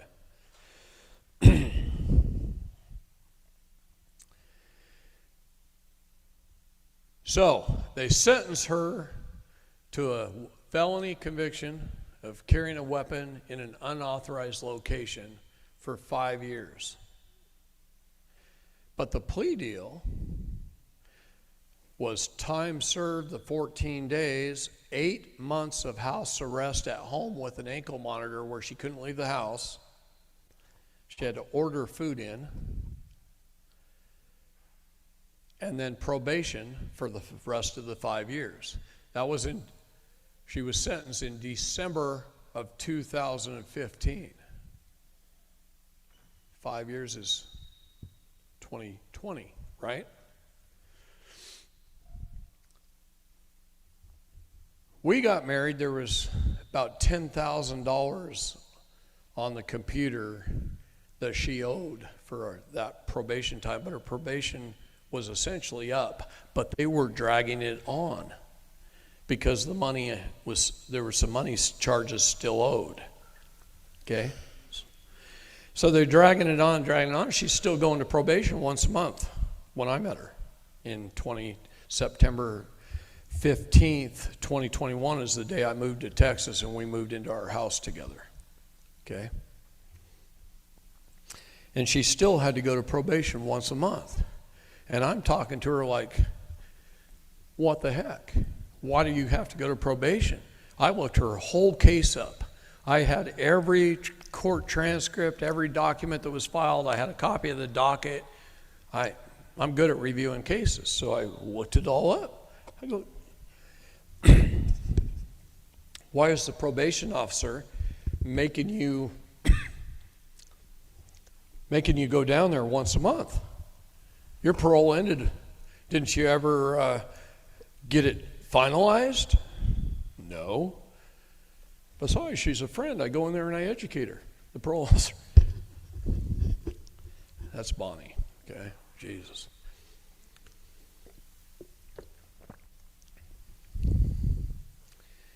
So she discharges it with a silver dollar.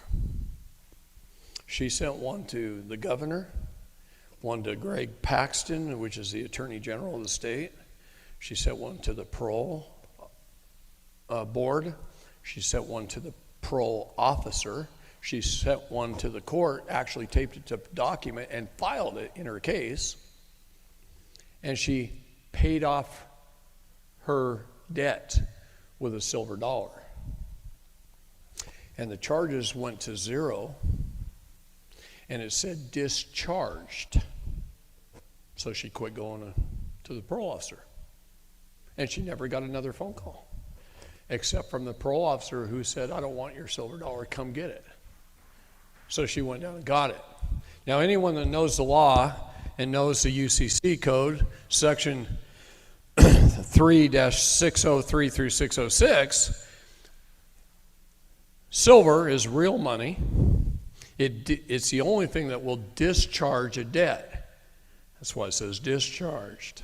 Important word. Fiat currency doesn't discharge a debt. It pays. Pay is different than discharge.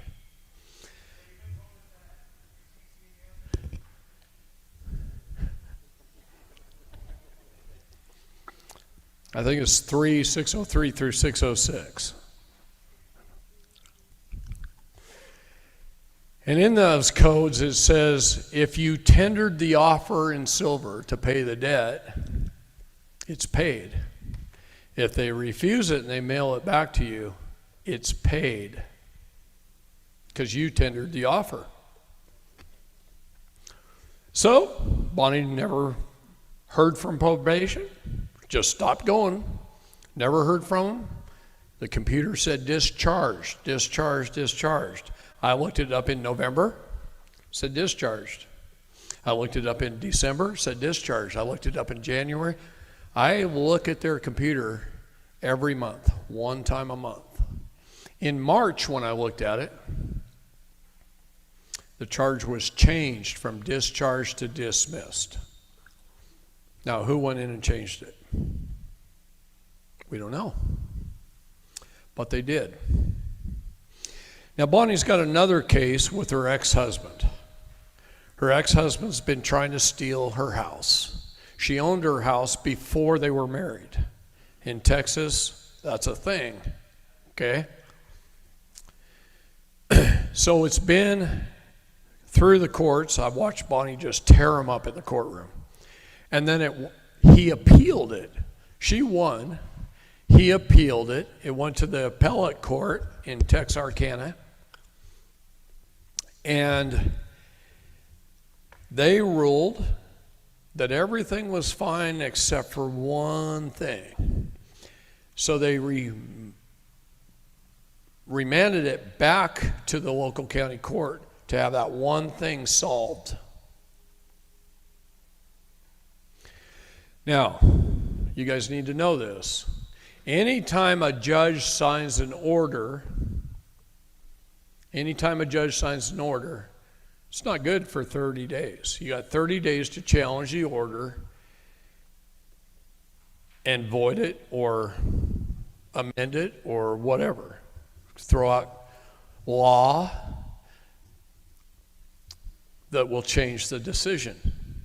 Most people get an order and they don't know the law, so they go, oh, I lost, or I won, one or the other. And they go home. See?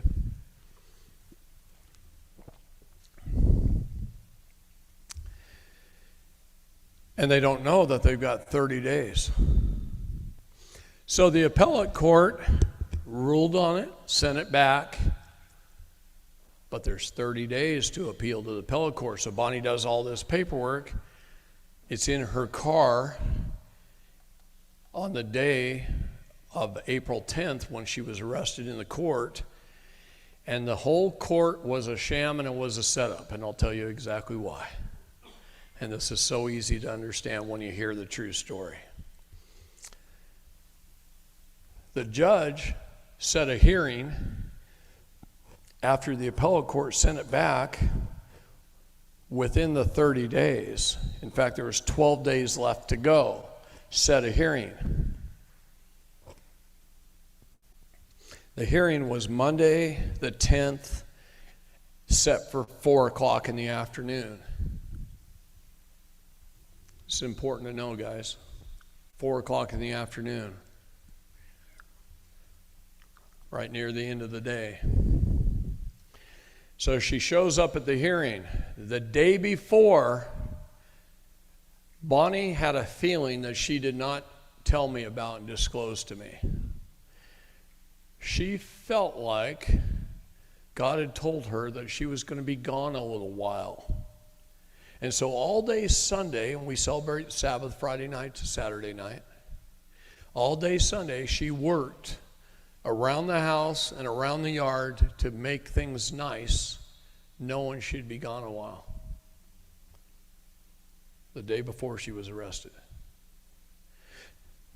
She didn't discuss that with me or share it with me. The next day I got up and I got a bad feeling and I'm sick to my stomach all day, knowing we had court at 4 o'clock. So her and I walk into the courtroom right before 4 o'clock. She walks up to the table, lays her stuff out. Right after she had hit the court clerks and filed some documents, lays her stuff out, and I sit down on the bench right behind her. Her ex-husband, with his 2 law firms, comes in the courtroom and sits down on the bench right across from me. They didn't walk up to the table where they're supposed to be. They didn't cross the bar and go to the table. They sat on the bench in the audience across from me. I want you to understand this. Please pay attention. It's important. About 25 of his friends and family show up and fill up their side of the courtroom. A police officer walks in, and I'm sitting at about seat 2, and the end of the bench is right there, right behind Bonnie's table. So if she needs to refer to me, that's where I needed to be. Police officer walks in and sits on the bench right behind me on the edge. And then the back of the courtroom, on our side of the courtroom, were police officers lined up. The bailiff standing on the wall. The judge walks in, and she doesn't sit down. She walks in and she says, "We weren't supposed to call this hearing. The appellate court has jurisdiction for another 12 days. We're going to have to reschedule." Now, I'm going to back up for a second and tell you she didn't walk in at 4 o'clock on time. She walked in at 4:35. And she says this. Then she sits there and she just fools around with stuff for a few minutes, and it felt like she was just burning time. I've been in over 2,000 courtrooms in my life helping people and defending people. Okay? I know their games. And she's burning time. It's getting close to that 5 o'clock time. So she says, and she points at one of her ex's attorneys, "Why don't you come with me? Bonnie, you come with me," because Bonnie never has an attorney. Okay? She don't need one. She schools attorneys and judges for a living. And calls them into the chambers. Have you ever seen them reschedule in chambers? They do it right there in front of everybody. In all my time of going into courtrooms, I've never seen them take somebody into chambers to reschedule a hearing. Now, when she left the corner of the courtroom towards the chambers, the bailiff walks up to me. And he leans over the little wall and he says, Aren't you from like Colorado or somewhere? You've been down here a couple of weeks? Or are you just a drifter? Well, you know me, that set me off. I said, what the hell did you just say to me? You calling me a drifter saying I've only been down here a couple of weeks? I own several $1 million worth of real estate in Texas now. And I own them free and clear, and I've been married to Bonnie for more than a year and a half. I'm married to her, and this is my home. I am a Texan, and don't you forget it. And he stands up and he smirks at me, and he walks over against the wall, back to his station. I was just floored. I'm sitting there. I kind of stood forward when I did that, but I sat back down, and I was just floored. What the hell? What the hell just happened? I've never seen a bailiff do something like that. What business is it of his? And he's got smirks on his face.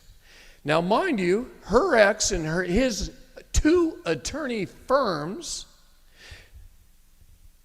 Now, he lives in a fifth wheel in a church parking lot. And he makes a shitload of money as an engineer for Bell Helicopter in the military division, and he's a good high-level mason.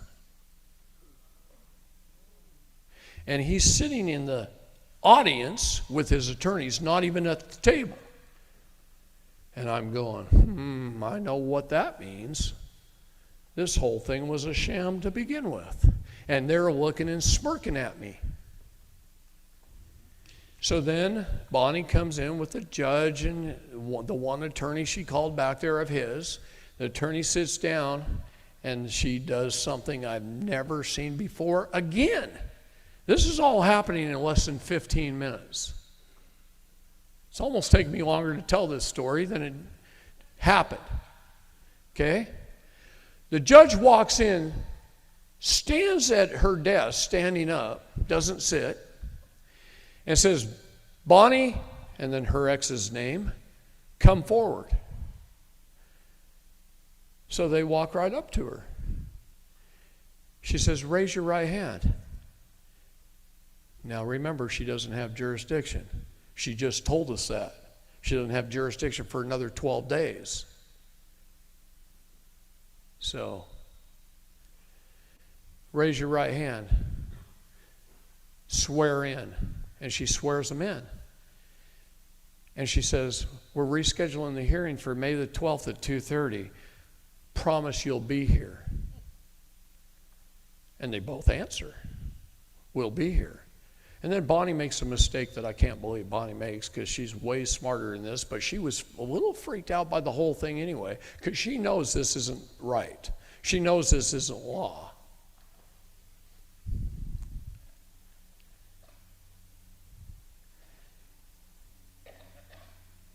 The judge goes,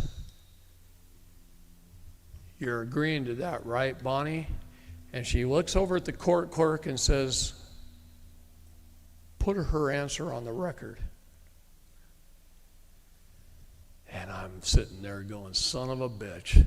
I'm watching fraud unfold before me. Fraud on the court unfold before me.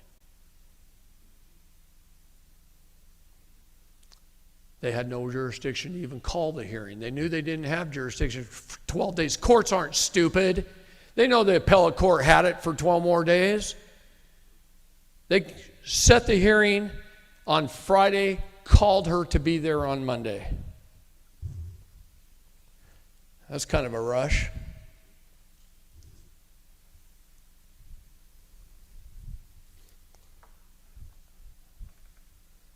We're going to be able to remove so many of them. Oh man, the laws they were breaking just blows my mind. This room was filled with glass panes, and I walked around with a sledgehammer. I couldn't break as many as the laws that they've been breaking in the last 2 weeks. Oh, it's worse than this. I haven't even got to some of the good stuff yet.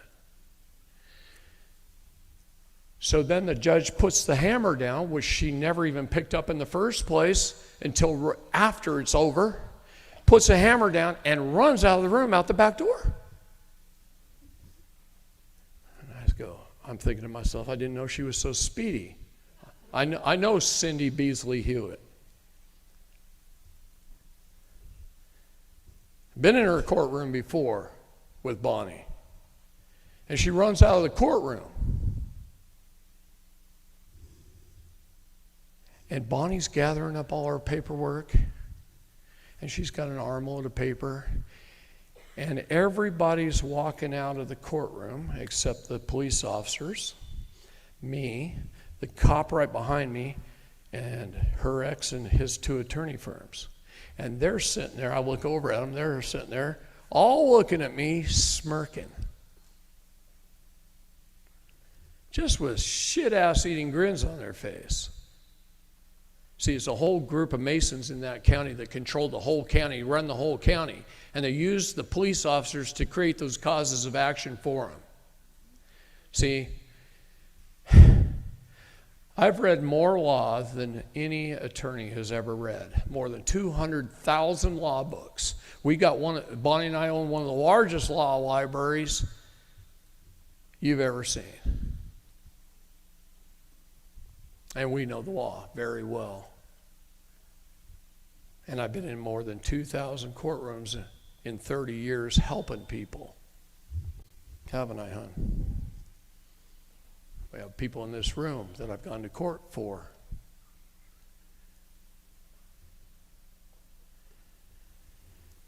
You mad yet? I ain't done.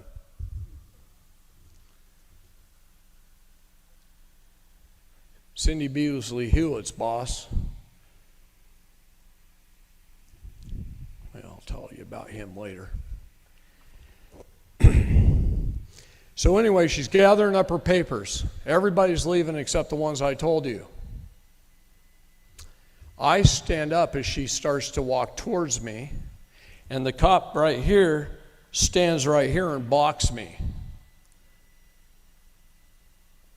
He blocks me. I'm stuck in a aisleway between benches.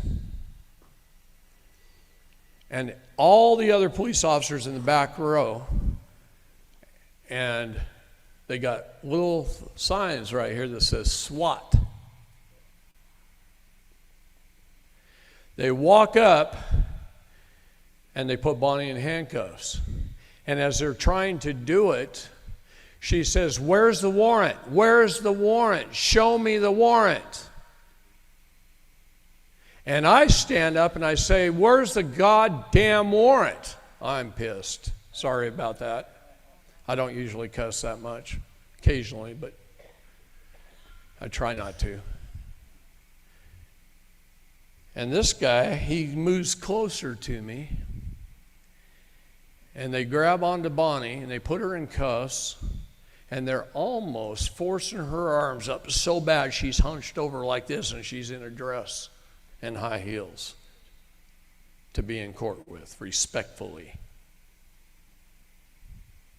Over something petty that happened in 2015, where I guarantee in the state of Texas, they've allowed people to go put their guns back in the car. Because I've watched it happen twice since I've been down there in a year and a half. And they never arrested those people. But because she was suing the county, they did.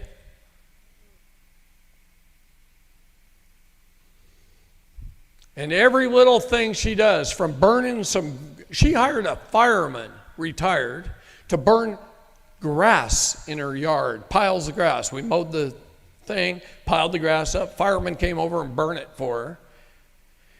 And the fire department shows up and says, "You can't burn."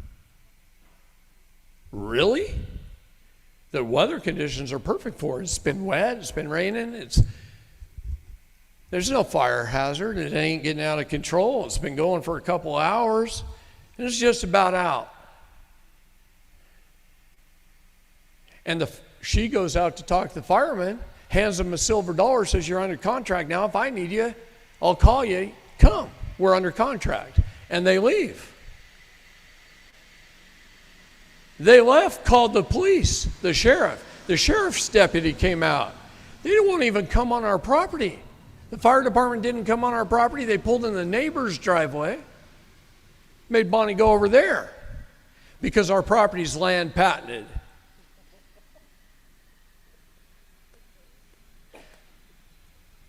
The sheriff's deputy comes out and he says, Bonnie, you can't burn. She goes, really? This is a land patented property. There's no property taxes on this. The county has no jurisdiction. Why don't you look it up at the county records? She hands him a silver dollar and says, here, we're under contract now. If I need you, I'll call you. You can come. But unless I need you, it's $250,000 a day fine if you trespass on my property. He goes, yeah, I know. We saw the signs. That's why we're not on your property.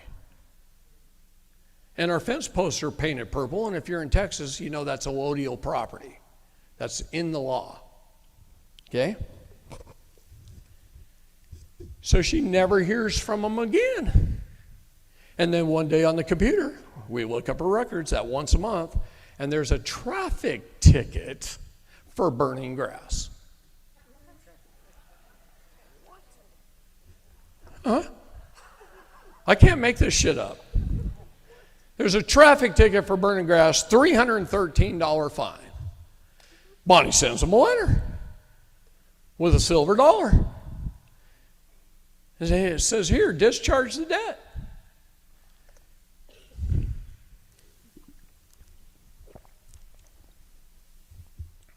You can't make this stuff up. I mean, it is ridiculously stupid. So they arrest her in the courtroom. They haul her out the back door. I'm watching how brutal they are in the courtroom, and I'm getting more pissed.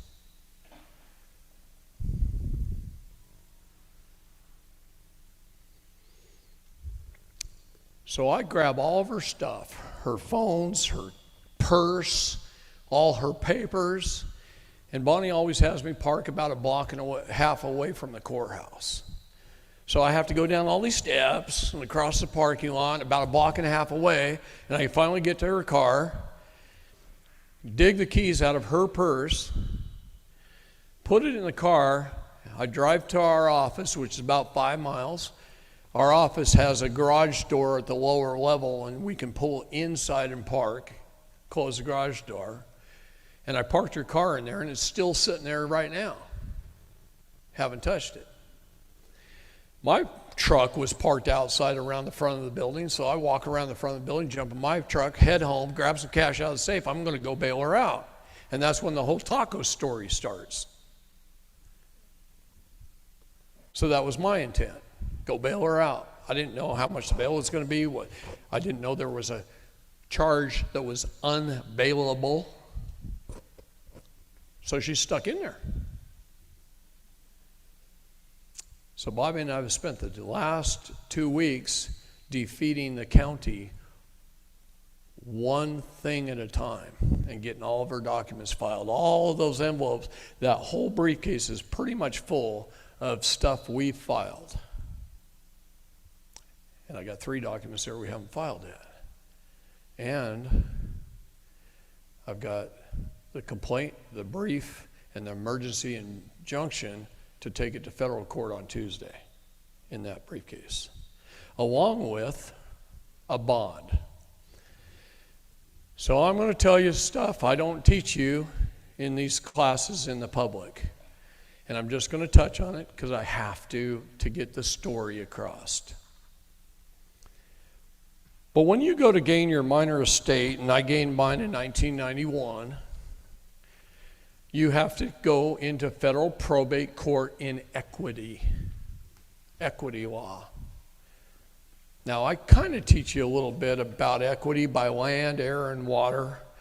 The land is common law, is common to all mankind, is property, equity, and rights.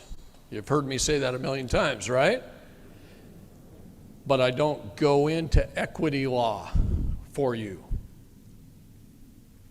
Because equity law is pulling things out of court, out of the public, into the private, into the chambers, in camera, in chambers, in private. It's you and the judge. It's not for public record, it's private. So when you get done and you get through equity, they make you sign an NDA, so you can't talk about the facts of the case, that kind of stuff. And you also can't talk about the situation of the case. What equity law is like a peace treaty. You don't go sue them, and they wipe your stuff off the face of the planet, and you're presenting a bond, and they are trustees, and you are a trustee, and they are a beneficiary, and you are a beneficiary, and everything is a partnership. They split the bond. The beneficiary whose name is on the bond gets paid first. They get to keep what's left. And it's all negotiated. See how much they're going to get.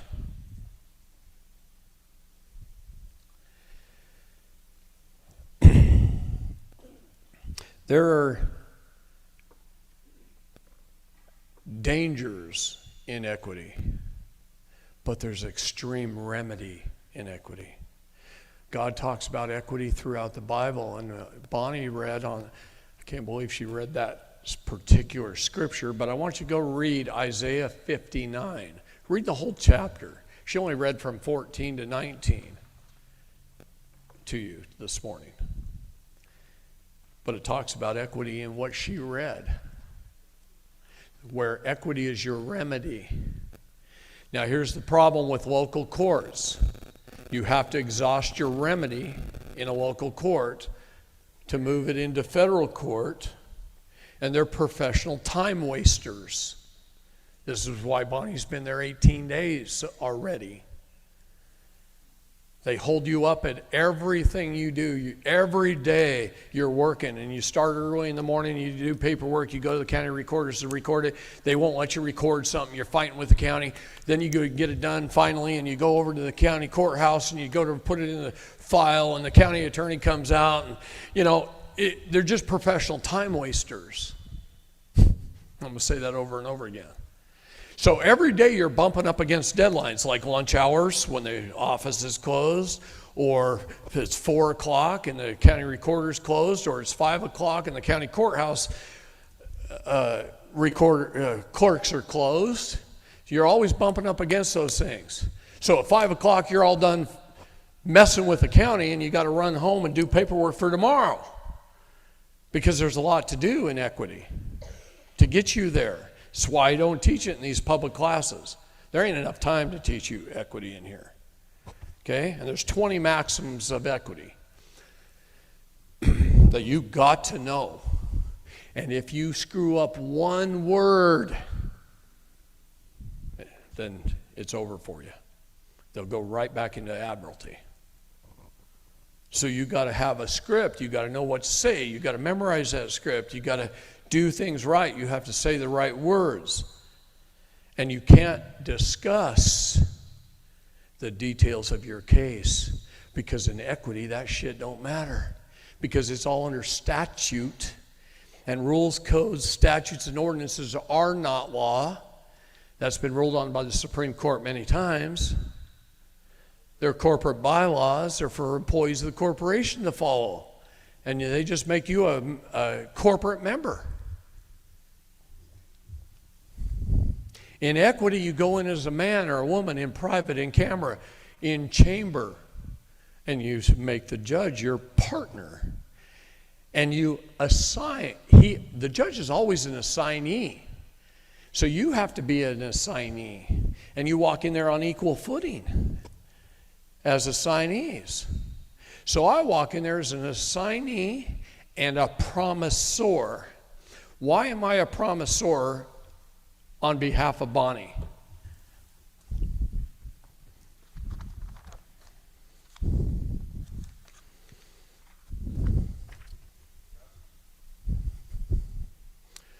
Two reasons. My first promise to her was my wedding vows. These are my wedding vows. Bonnie usually has this hanging up in the bedroom and makes me read them once a week. I'm going to read it to you. This was read aloud at my wedding, and then Bonnie said hers. This took me 3.5 weeks to write. I was so nervous. I mean, I'm literally on the way to Hawaii to get married, and I'm still riding on the airplane all the way there. She sits down on the beach on a rock and writes hers in 4 hours. That ain't how men work. Men have to put thought and heart into it, change it 500 times to come up with about 6 pages. So I'm going to read you my wedding vows. Bonnie. I don't know if I can do this without crying, so forgive me, okay? Bonnie, of all the people you've met along your journey and of all the places you've been, somehow in some way you ended up here with me. It is the most powerful, precious, and humbling fact that I can accept. I believe that we did not meet just by chance, that through the grace of Christ's greatest gifts, he presented to me this, his favorite and humble daughter. I know without a doubt that God's glory in all his universe put you in front of me because we were meant to spend the rest of our lives together. I was drawn to you from the day we met. Your warm, angelic voice and inviting eyes and your magnetic smile softened my tough steel facade. Immediately, I remember wanting to have and sometimes make reasons just to talk to you. To see you beam that amazing smile back at me, immediately making me pliable and putting me at ease and brightening my day. I love that we started out in holy righteousness, letting the Spirit guide us and feeling the power of our souls and our energies and our frequencies collide. And that is my favorite part. You truly see me, you feel me, you get me, and you accept me in a way no one else has, and in a way that I believe no one else can. I love that you nurture me through your prayers, you heal me, you keep me safe, keep me from sin, and keep me repentant. You're my best friend. I am so grateful for our special bond. To me, it means more than just being funny or silly. It signifies a special, profound, unfettered love for each other. It's loving each other at our most intimate and vulnerable times. It colors our tapestry with yet unnamed exotic colors and our symphony with sounds and songs known only to the two of us. You have filled me with joy and have given me a sense of utter peace that this warrior has never known.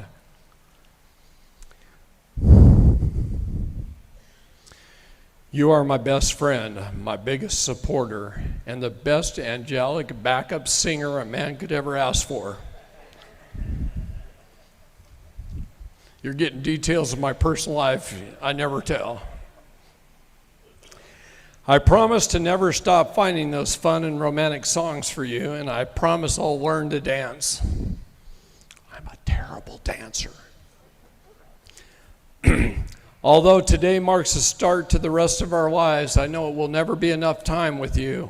I will not take our time together for granted, and because words cannot do it, I promise to show you for the rest of my life how completely I love you. I promise to encourage you to follow all of your dreams and to support and nurture those dreams because through them your soul shines so brilliant and bright, all can see its glow. I promise to make you laugh when you are taking yourself too seriously. I promise to hold your hand through the good times and through the bad. I promise to be mindful of your health, gentle with your heart, and respectful of your soul. I promise to be loyal and faithful and to put you before all else. I promise to encourage your compassion and feed your passions because that is what makes you unique and wonderful.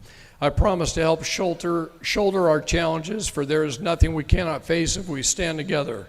I promise to be your partner in all things, not to be possessing you, but only in order to protect you, both working together as a part of the whole. Lastly, I promise to you perfect love and perfect trust, for one lifetime with you could never be enough. This is my sacred vow to you, my queen, as equal in all things. I promise that when we are old and gray, we will look back on our lives together and we will have no regrets. I promise to protect you and keep you safe from all who come against you. With my life, if necessary, that we shall live in peace and free and liberty. From this day forward, you will never walk through life alone. With all my heart and soul, your beloved King, David.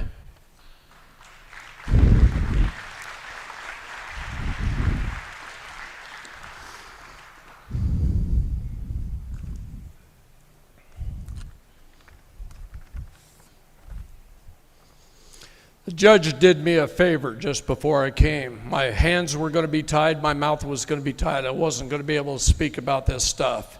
And he wrote an email. An email, when you first read it, it looks really horrible. When you read between the lines, it looks very wonderful, especially when you know what I know and know what he was doing to help me. That judge has been helpful the whole time. In our one and only hearing that we've had, he told me the 3 things I needed to get done to do what I was about to do. And he helped me out by telling me that. And one of those things was easy to accomplish. I had it done the first day. Number 2 and number 3, I got them done. Took me 2 days. And then I had to go record them with the county. And the county recorder's office would not record them. And they broke the law when they refused. Again. See, when we the people find something important enough, and we the people are the government, they are our public servants, and we find something so important that it should be put upon the public record, and we go drop it off and are willing to pay the fee, their job is merely to record it. And if we leave it there and we walk away, it's as good as recorded in federal law, whether they put it on the record or not. But they don't know that shit. They haven't been educated properly, and they don't know the law. So I always take in a notice of clerk, a notice to clerk. You've seen that document before, huh? A few years ago, huh? You used it last week, right? Good for you, brother. Proud of you. So anyway, walk in with this document, hand it to the clerk, and I said, you're breaking the law. You're required to record it. She still refused and told us that she was afraid of the county attorney. In fact, all the girls came over from the office from behind the desk and told us they're all afraid of the county attorney. And they can't record anything. The county attorney won't allow them to record, and they're not supposed to record anything for Bonnie. So I left there a little bit defeated, wondering how I'm going to get this accomplished. I ran down to the next county, Hill County, a half an hour away, and I recorded it. No problem. They just recorded it. I grabbed it, I ran it back to the court, and I put it in her case and filed it. And the next day was the hearing. I didn't think we were going to get it done. And then the hearing, he says, you have to file it in this county, and you've got to tie it to the metes and bounds description of your land patented property. And he gave me a big hint that I forgot to put the metes and bounds in the document. So I put them in the document. I go back to the county recorder's office to record, and they still won't do it. And they won't do it the next day. And the next day, they wouldn't do it again. And with that day, we were so pissed off by then, we went 3 times and kept bugging them. Have you checked with the county attorney yet? Have you checked with the county attorney yet? And they said, no. He won't do it. So Bobby, we go back to my office, and Bobby sits there, and his face is red, and his blood pressure is high, and he's getting pissed. And I watch him close his eyes, and I'm thinking he's falling asleep, and I'm working on the computer. And all of a sudden his eyes open, and he goes, "Grab your stuff, let's go." God gave Bobby a download. Bobby knew exactly what he needed to go say. We jump in the car. I don't know what he's doing. He says, "You're not going to say a damn word." Well, that's hard for me. He says, "You're going to hold the phone and record." And Bobby walks into the county recorder's office, and he, under the federal powers of assignment, he puts the court clerk as an assignee and reads her the riot act. Not really. He was super sweet. He even pulled a sheriff from the courthouse building with him, and then turned around to the sheriff, record the sheriff. "Was I peaceful? Did I do anything wrong? Blah, blah, blah, blah, blah." And the guy said, "No, I love what you did. You did the right thing." And the gal says, "You need to go do this to Bill Moore, the county attorney." Well, he's in the recorder of deeds is in the old courthouse in the square downtown. He's in the new courthouse building, the biggest bank in town. Okay? By the way, all courts are banks, all judges are bankers. Okay, I teach you the guys that. Look it up in a law dictionary. And a bank is in the business of creating securities. That's what banks are in the business of, and nothing else. That's their corporate charters of a bank, is to create securities. Okay? Once you know this stuff and you know how they get paid, everything starts to make sense. And all the law is on your side, not theirs. And you can force them to do things that they're supposed to do anyway. So Bobby and I jump in the car. We go down to the other courthouse. He goes into Bill Moore's office. Scott shows up. It's Scott and Sean and I are sitting there talking, and Scott and Bobby are talking.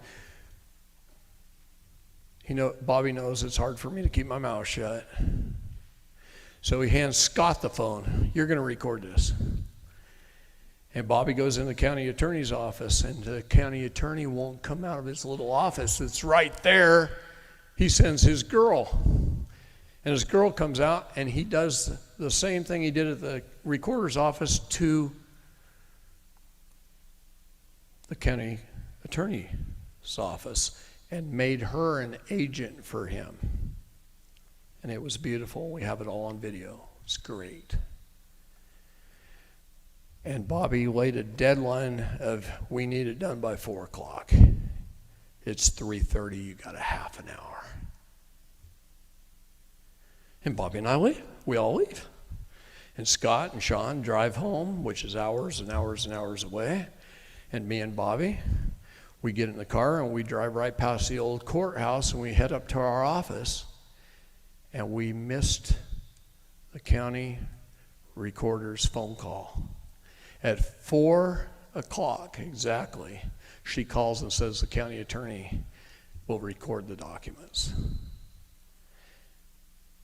And we can't get back there in time. And this is a Friday afternoon. Professional time wasters. They waited till the last minute to call. So Monday, we take the documents, all the exhibits, we go record, we go file it in her case, and we call for an emergency hearing. And there's no hearing. It sits there for 3 days. We're watching the docket every few hours to see if something pops up, and all the motions are there. The emergency hearing motion's there, the release from jail's there. I put the order in as if the judge did it. All he has to do is sign it, and it's all right there. Sitting there on the docket, waiting, and it says, in queue. So we call the county clerk's office. We said, "What's in queue mean?" That means we have sent it by email over to the judge. Now this judge, I really like him. I can't help but like him. He retired January 1st of 2015.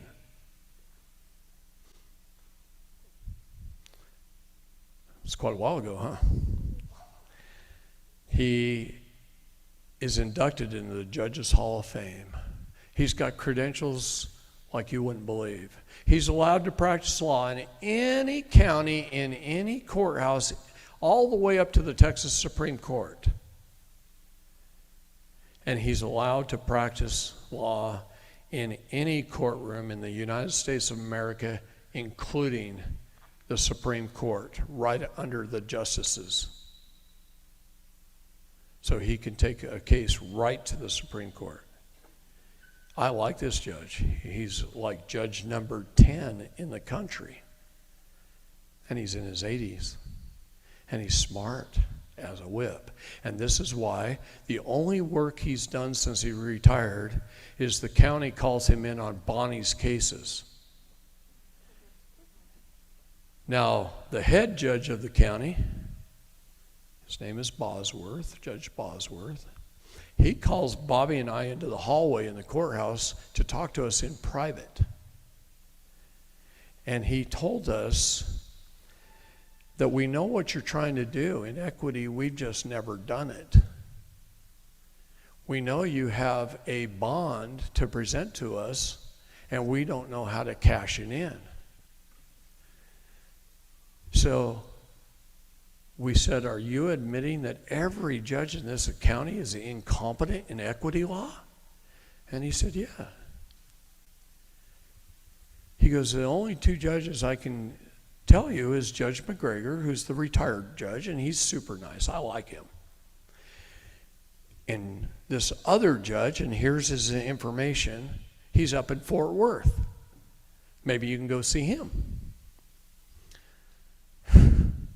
So Bobby goes up to Fort Worth to talk to him. He can't see him. He talks to his girl. You know, nothing really happens, and he comes back, and it's the end of the day, and we feel defeated again. Every day we bump up against a time wall, okay?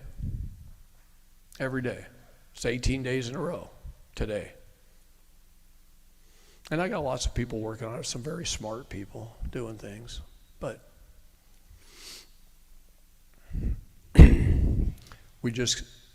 it's just one more day and we've got to play it out.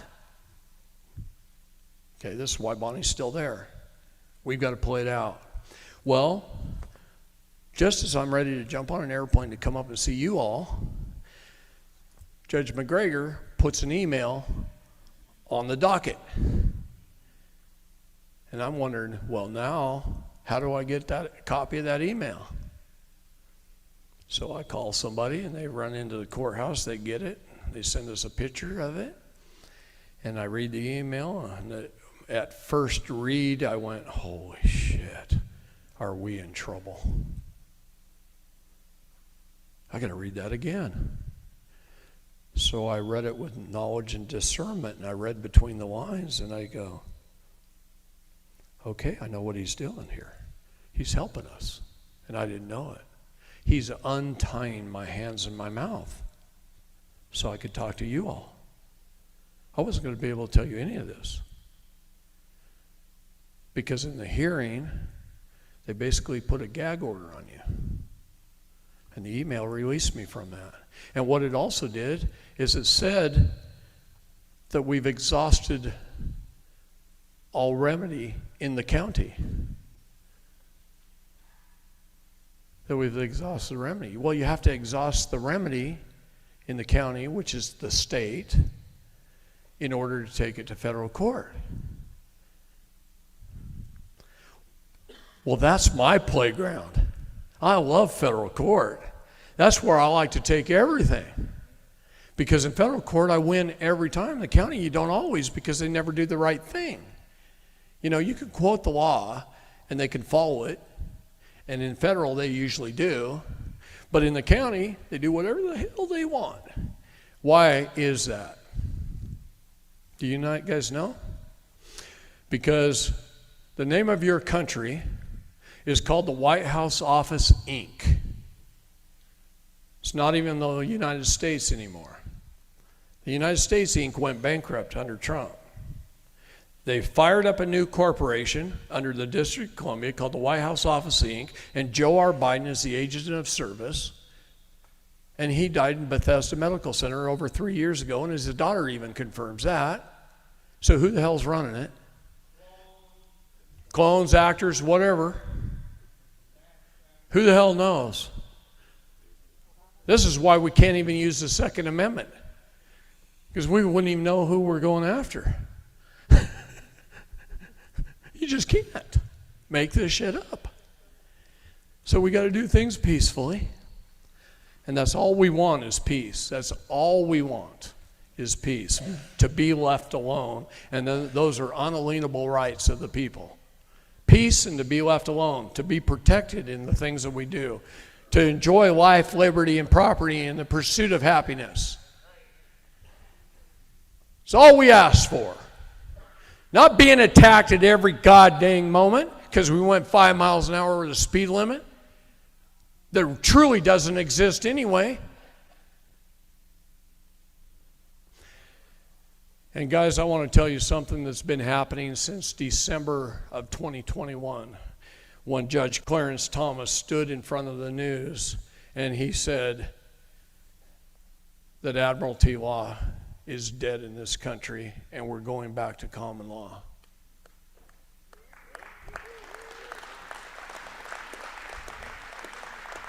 Well, hold on, that's not even the good part. Let me get to the good part.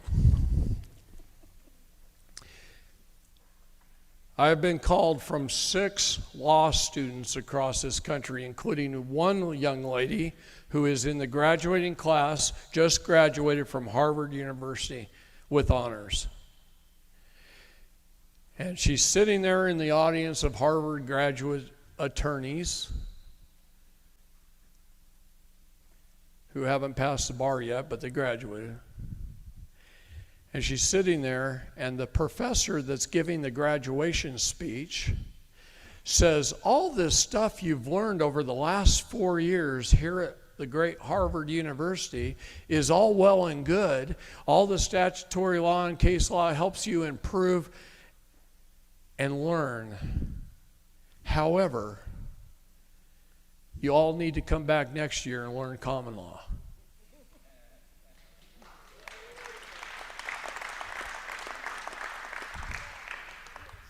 Six students have called me from 6 different universities across this country saying their professors have told them the same thing.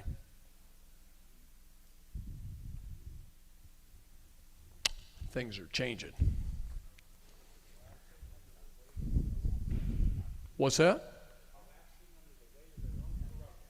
They are collapsing under the weight of their own corruption, and that is exactly right. And Isaiah 59 spells it all out to you. Look it up and read it. It tells you what's coming. Combine that with Revelations 8 and a few other chapters, and it'll show you what's coming quickly, headed for us like a freight train. And you better get prepared. Because, see, God started warning you about 1820. And he's been warning you for the last 150 plus years what's going to happen. And all the signs are there that it's been happening. And he's been exactly right every time. And he always will be, because he is God. And he's telling you what's coming. And every major city in this nation will be destroyed. The government considers a major city population over 500,000. And it will be destroyed. And God will do it himself. We don't have to do it. God's going to do it. And Isaiah 59 tells you how. Read it carefully. Stay away from the NIV.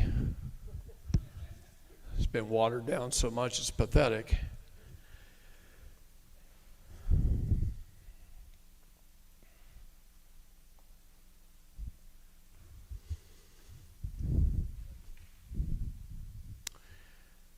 Remember what Rob told you, stay in your seats for 15 minutes. And I'm going to tell you some things that I can't tell you on camera. It's for this group only. Good or bad, federal agent or not, attorney or judge or not, police officer, I don't care. I love you all. I wish more police officers, judges, and attorneys would come to my classes. Bring them. Let them come. Let me argue with them, because I don't have a problem arguing with them. People ask me why I go to other countries and teach. I haven't been to Canada since COVID started, and everybody up there is bugging me to come back. I could do seminars for the next 3 years just in Canada because I haven't done them in the last 2. But I'm going to read you something. Remember, I tell you that Canada is the 13th district of the District of Columbia. When did that happen?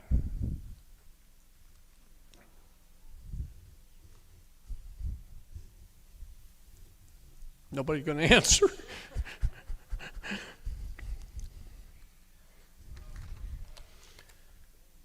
In this document, the Articles of Confederation,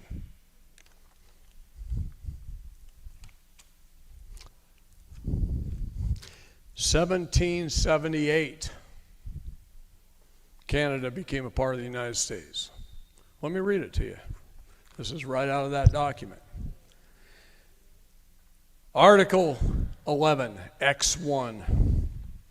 Canada, acceding to this confederation and joining in the measures of the United States, shall be admitted into and entitled to all the advantages of this union, but no other colony shall be admitted into the same unless such admission be agreed upon by at least 9 states.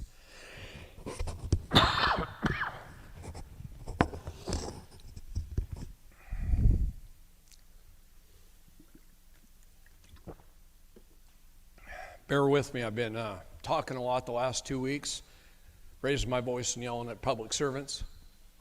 So my voice is gone before I even start this time.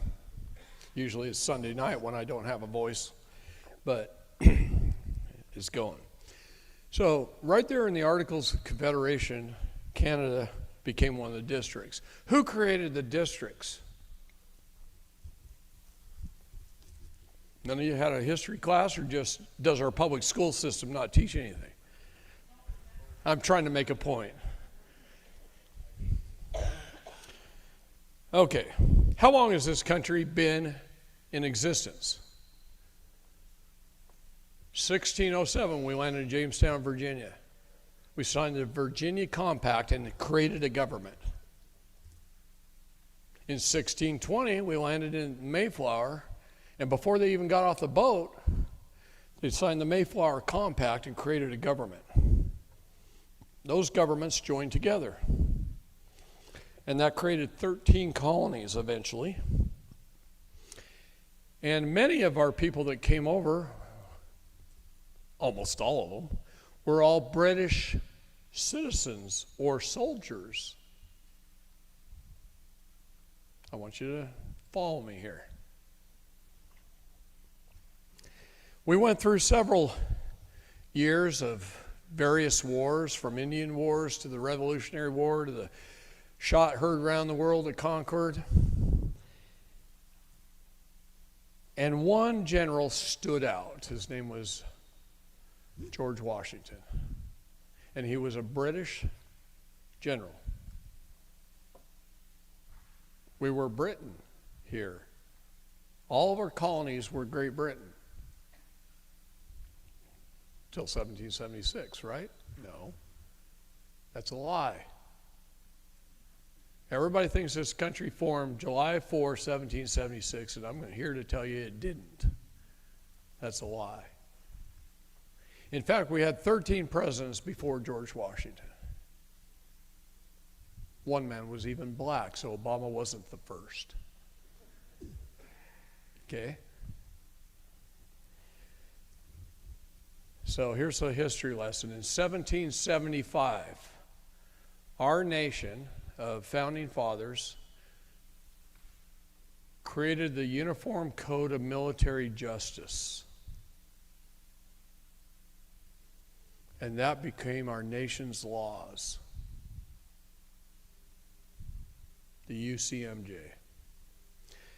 The Grand Army of the Republic was created in 1775.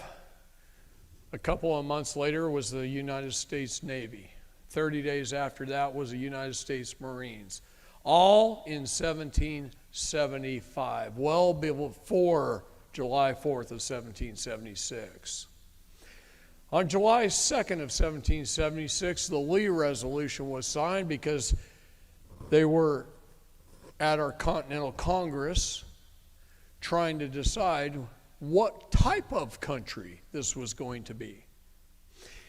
And books were written about it, the Federalist Papers and the Anti-Federalist Papers, which is both sides of the argument. Okay? You guys all learned this in school, grade school? Sorry about that. You went to the same kindergarten through 12th grade I did, huh? Yeah, our public indoctrination system.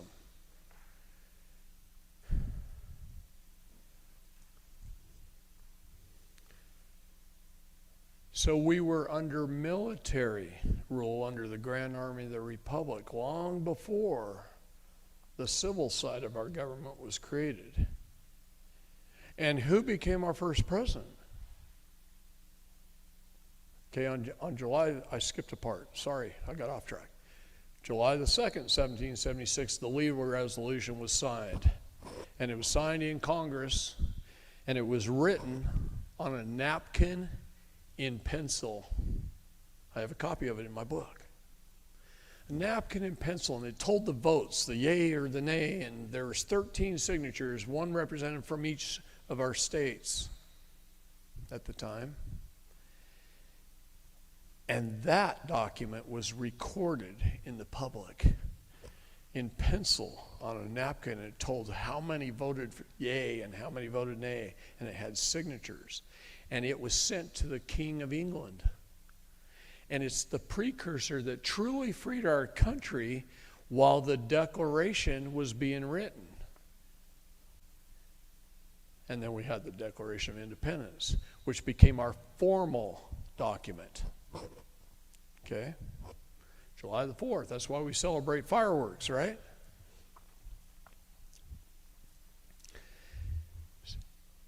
So I'm here to tell you, President Trump and Q were right.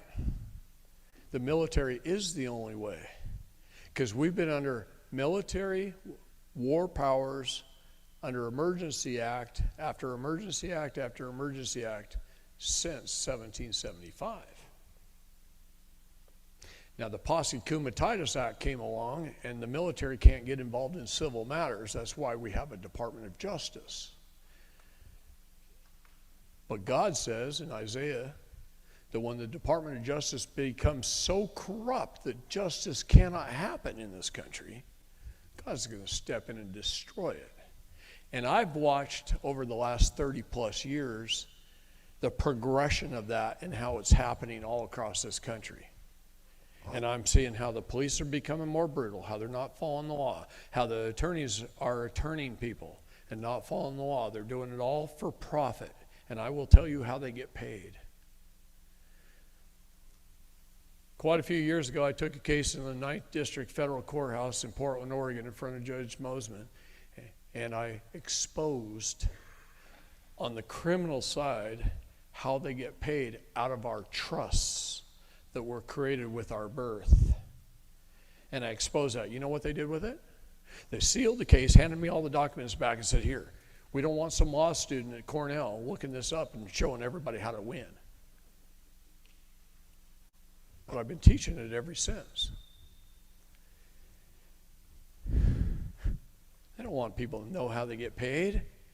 So let me tell you how they get paid. A police officer creates a cause of action. A cause number. A cause of action. It could be a traffic ticket. It could be an agent of government, a CPS worker. It could be any agent of government in any capacity with any agency, and their job is to create causes of action.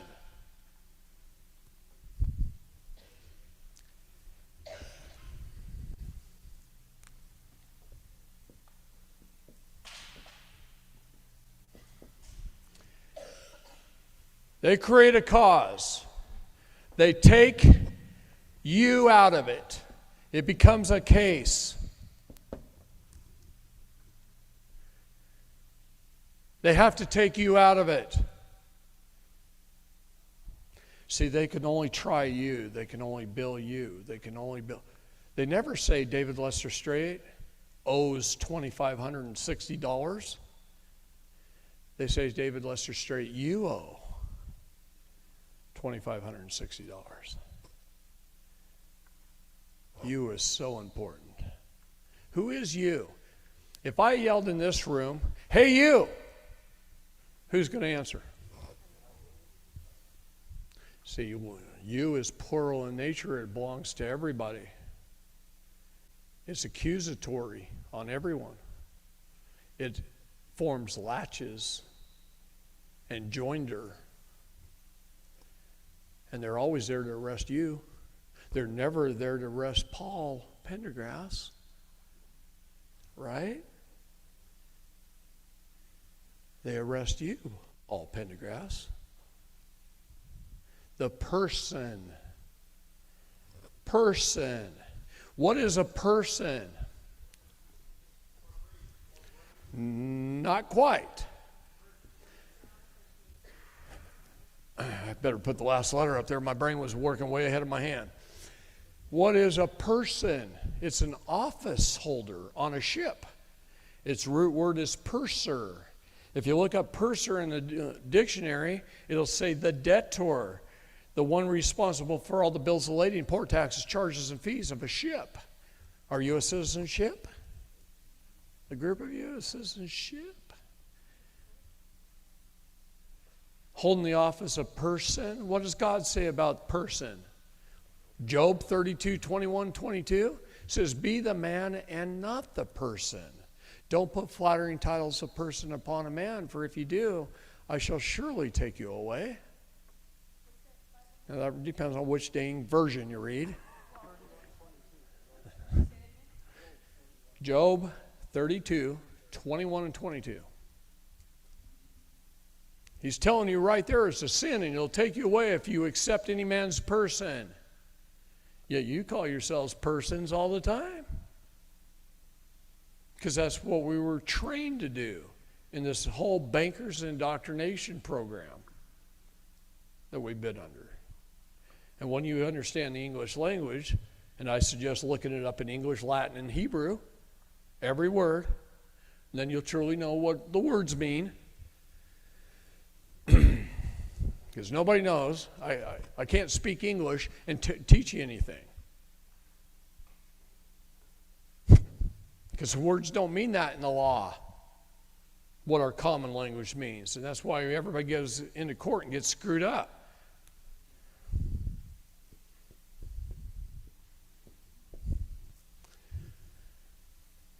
Why did I break it in half? To explain it. City is municipal. Zen is servant. Municipal is servant. When you're in Zen, you're in service to your fellow man. Your mind is open. Your heart is listening. Your heart is open. Your soul is listening. That's Zen. It's a place of peace. To serve mankind, you have to love them and be in peace with them, or you can't serve them. So if you're going to war with them, as most officers are now, because who do they like to hire? Forgive me, Lord, but they like to hire low IQ ex-Army bullet sponges. That's an Army-Navy joke for those that don't understand. Citizen, municipal servant, resident. What's that word mean in the law? Somebody there temporarily to do business. It's a commercial term. You put your zip code on something, you're in a federal district of the District of Columbia. Doesn't matter if you live in Michigan or Texas. Put your zip code on it, you're in Washington, D.C. Residing in Michigan temporarily to do business. So they take 330 million people and they shove them in 10 square miles by the use of their zip code. And then say it's too crowded, just go out there and do stuff and spend money and go into commerce. We've got to understand the words. If we don't, God tells us for our lack of knowledge, we'll be destroyed. He also says, woe unto you all lawyers, right? Why? Because they're stealing mankind. Our entire police force, and there's many police officers that I just love. They come over to the house, they barbecue, I've educated them, they're great. I've got a chief of police. Oh my gosh, I love that man. He is awesome. He's a state national. He's training all of his deputies, all the people under him, and he's just chief of police. And he comes to my seminars. He was at my last one. And that man's awesome, and I love him. But he agrees with me that most officers in our country are trained to follow orders. Those orders are governed by the county's attorney. 3,144 counties in this country, 3,144 attorneys running this nation. They run the police forces, train the police forces. The police forces create a cause of action. The cause of action creates a case. The case creates a CUSIP. The CUSIP is an investment control number attached to a bond. All courts are banks. All judges are bankers.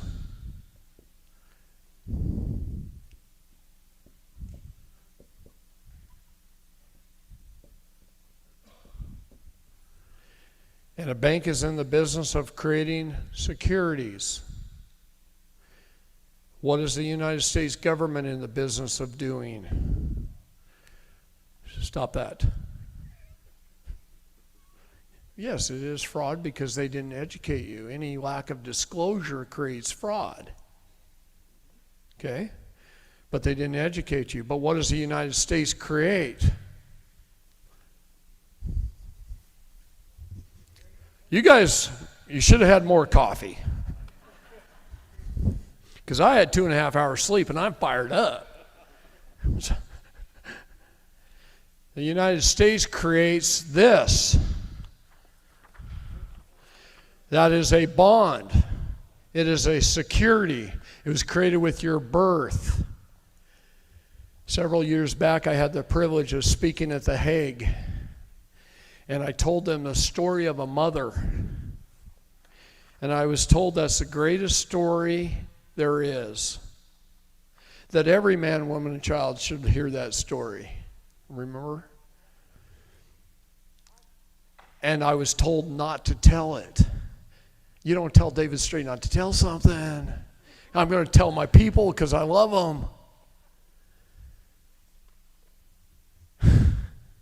So a mother, 9 months pregnant, walks into a foundling hospital. Foundling. The Child Act, how long? Oh yeah, I know. I mess with this thing all the time. All right.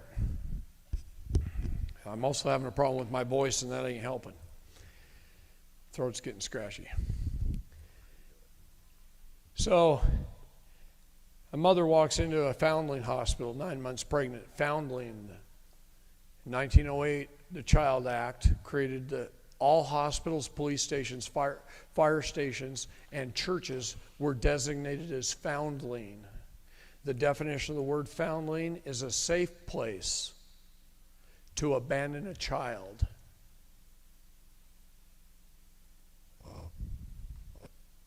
A safe place to abandon a child. You can literally take a baby, put it in a basket, walk into any one of those 4 institutions, set it down in the middle of the floor, smile, wave, and walk out with no consequences to yourself whatsoever.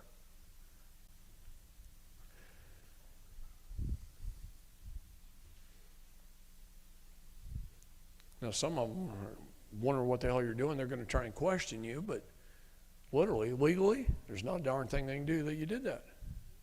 Just abandon them. So a mother, 9 months pregnant, walks into a foundling hospital, goes into a birthing ward where she becomes a ward of the state. The baby comes out of the water, is tugged through the birth canal, is docked at the dock by the dock tender. A doctor delivers the baby, not a physician. Is docked at the dock by the dock tender, where a bill of lading is received, the birth certificate. It's your bill of lading. It's bonded and insured, it's given a flag. It's turned into a person and assigned to a person in equity, in admiralty. Understand both. Why? First, because it's a bond in trust, so it's in equity, and because it's assigned to a person to operate in admiralty. Admiralty is piracy. That's why they call it a police cruiser. That's a cruise ship.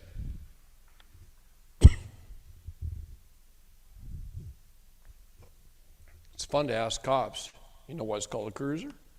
They don't know.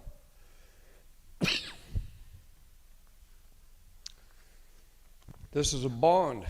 It's a full faith and credit of the United States. And you become its equity. You are the government. And they know that.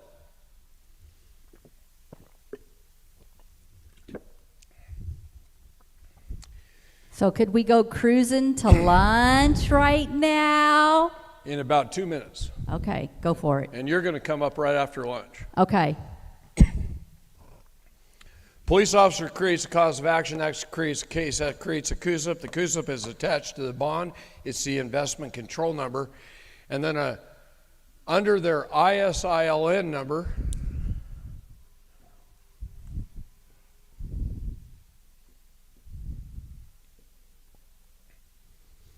that's their International Securities Identification Licensing number. They sell that bond out the back door of the courthouse between 5:30 and 6 o'clock, usually to a broker from Bear Stearns who stops by, collects all the bonds for the day, and those are invested on Wall Street, and you become the, whatever it is you did, you become the major source of our economy, and it's usually invested in municipal bond funds and prison bond funds. And if it's invested in prison bond funds and the judges are doing this, isn't it an incentive for them to put you in prison so that the prison's beds are full, so that they make more money, so their bond funds do better? Oh, wait a minute. What the hell is that called in the law, guys? Trafficking in persons, that's one. What else? Fraud. What else? Why is it under an international securities license instead of one regulated by the United States under the SEC? All bar members have one. I can show you where to look it up. Find your favorite attorney. And we can find his ISILN number. Every judge, too. What do you think I've been doing all week? What do you think I've been doing all week? They've been breaking the law in the county for a long time. It's time to burn it down. I burn it down with a pen. It's my match. Paper's my fuel. In the federal court, it's my justice system.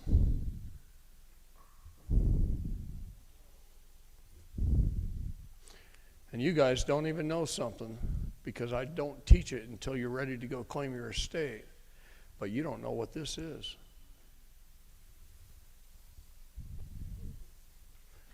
This is something I've had to keep secret from you in class 1s, 2s, and 3s for a very, very long time. But one of the things about it is it's dangerous to you. So We're going to go to lunch right now. He's going to shut the feed off. We're all going to go to lunch, and you're going to sit here for a few minutes.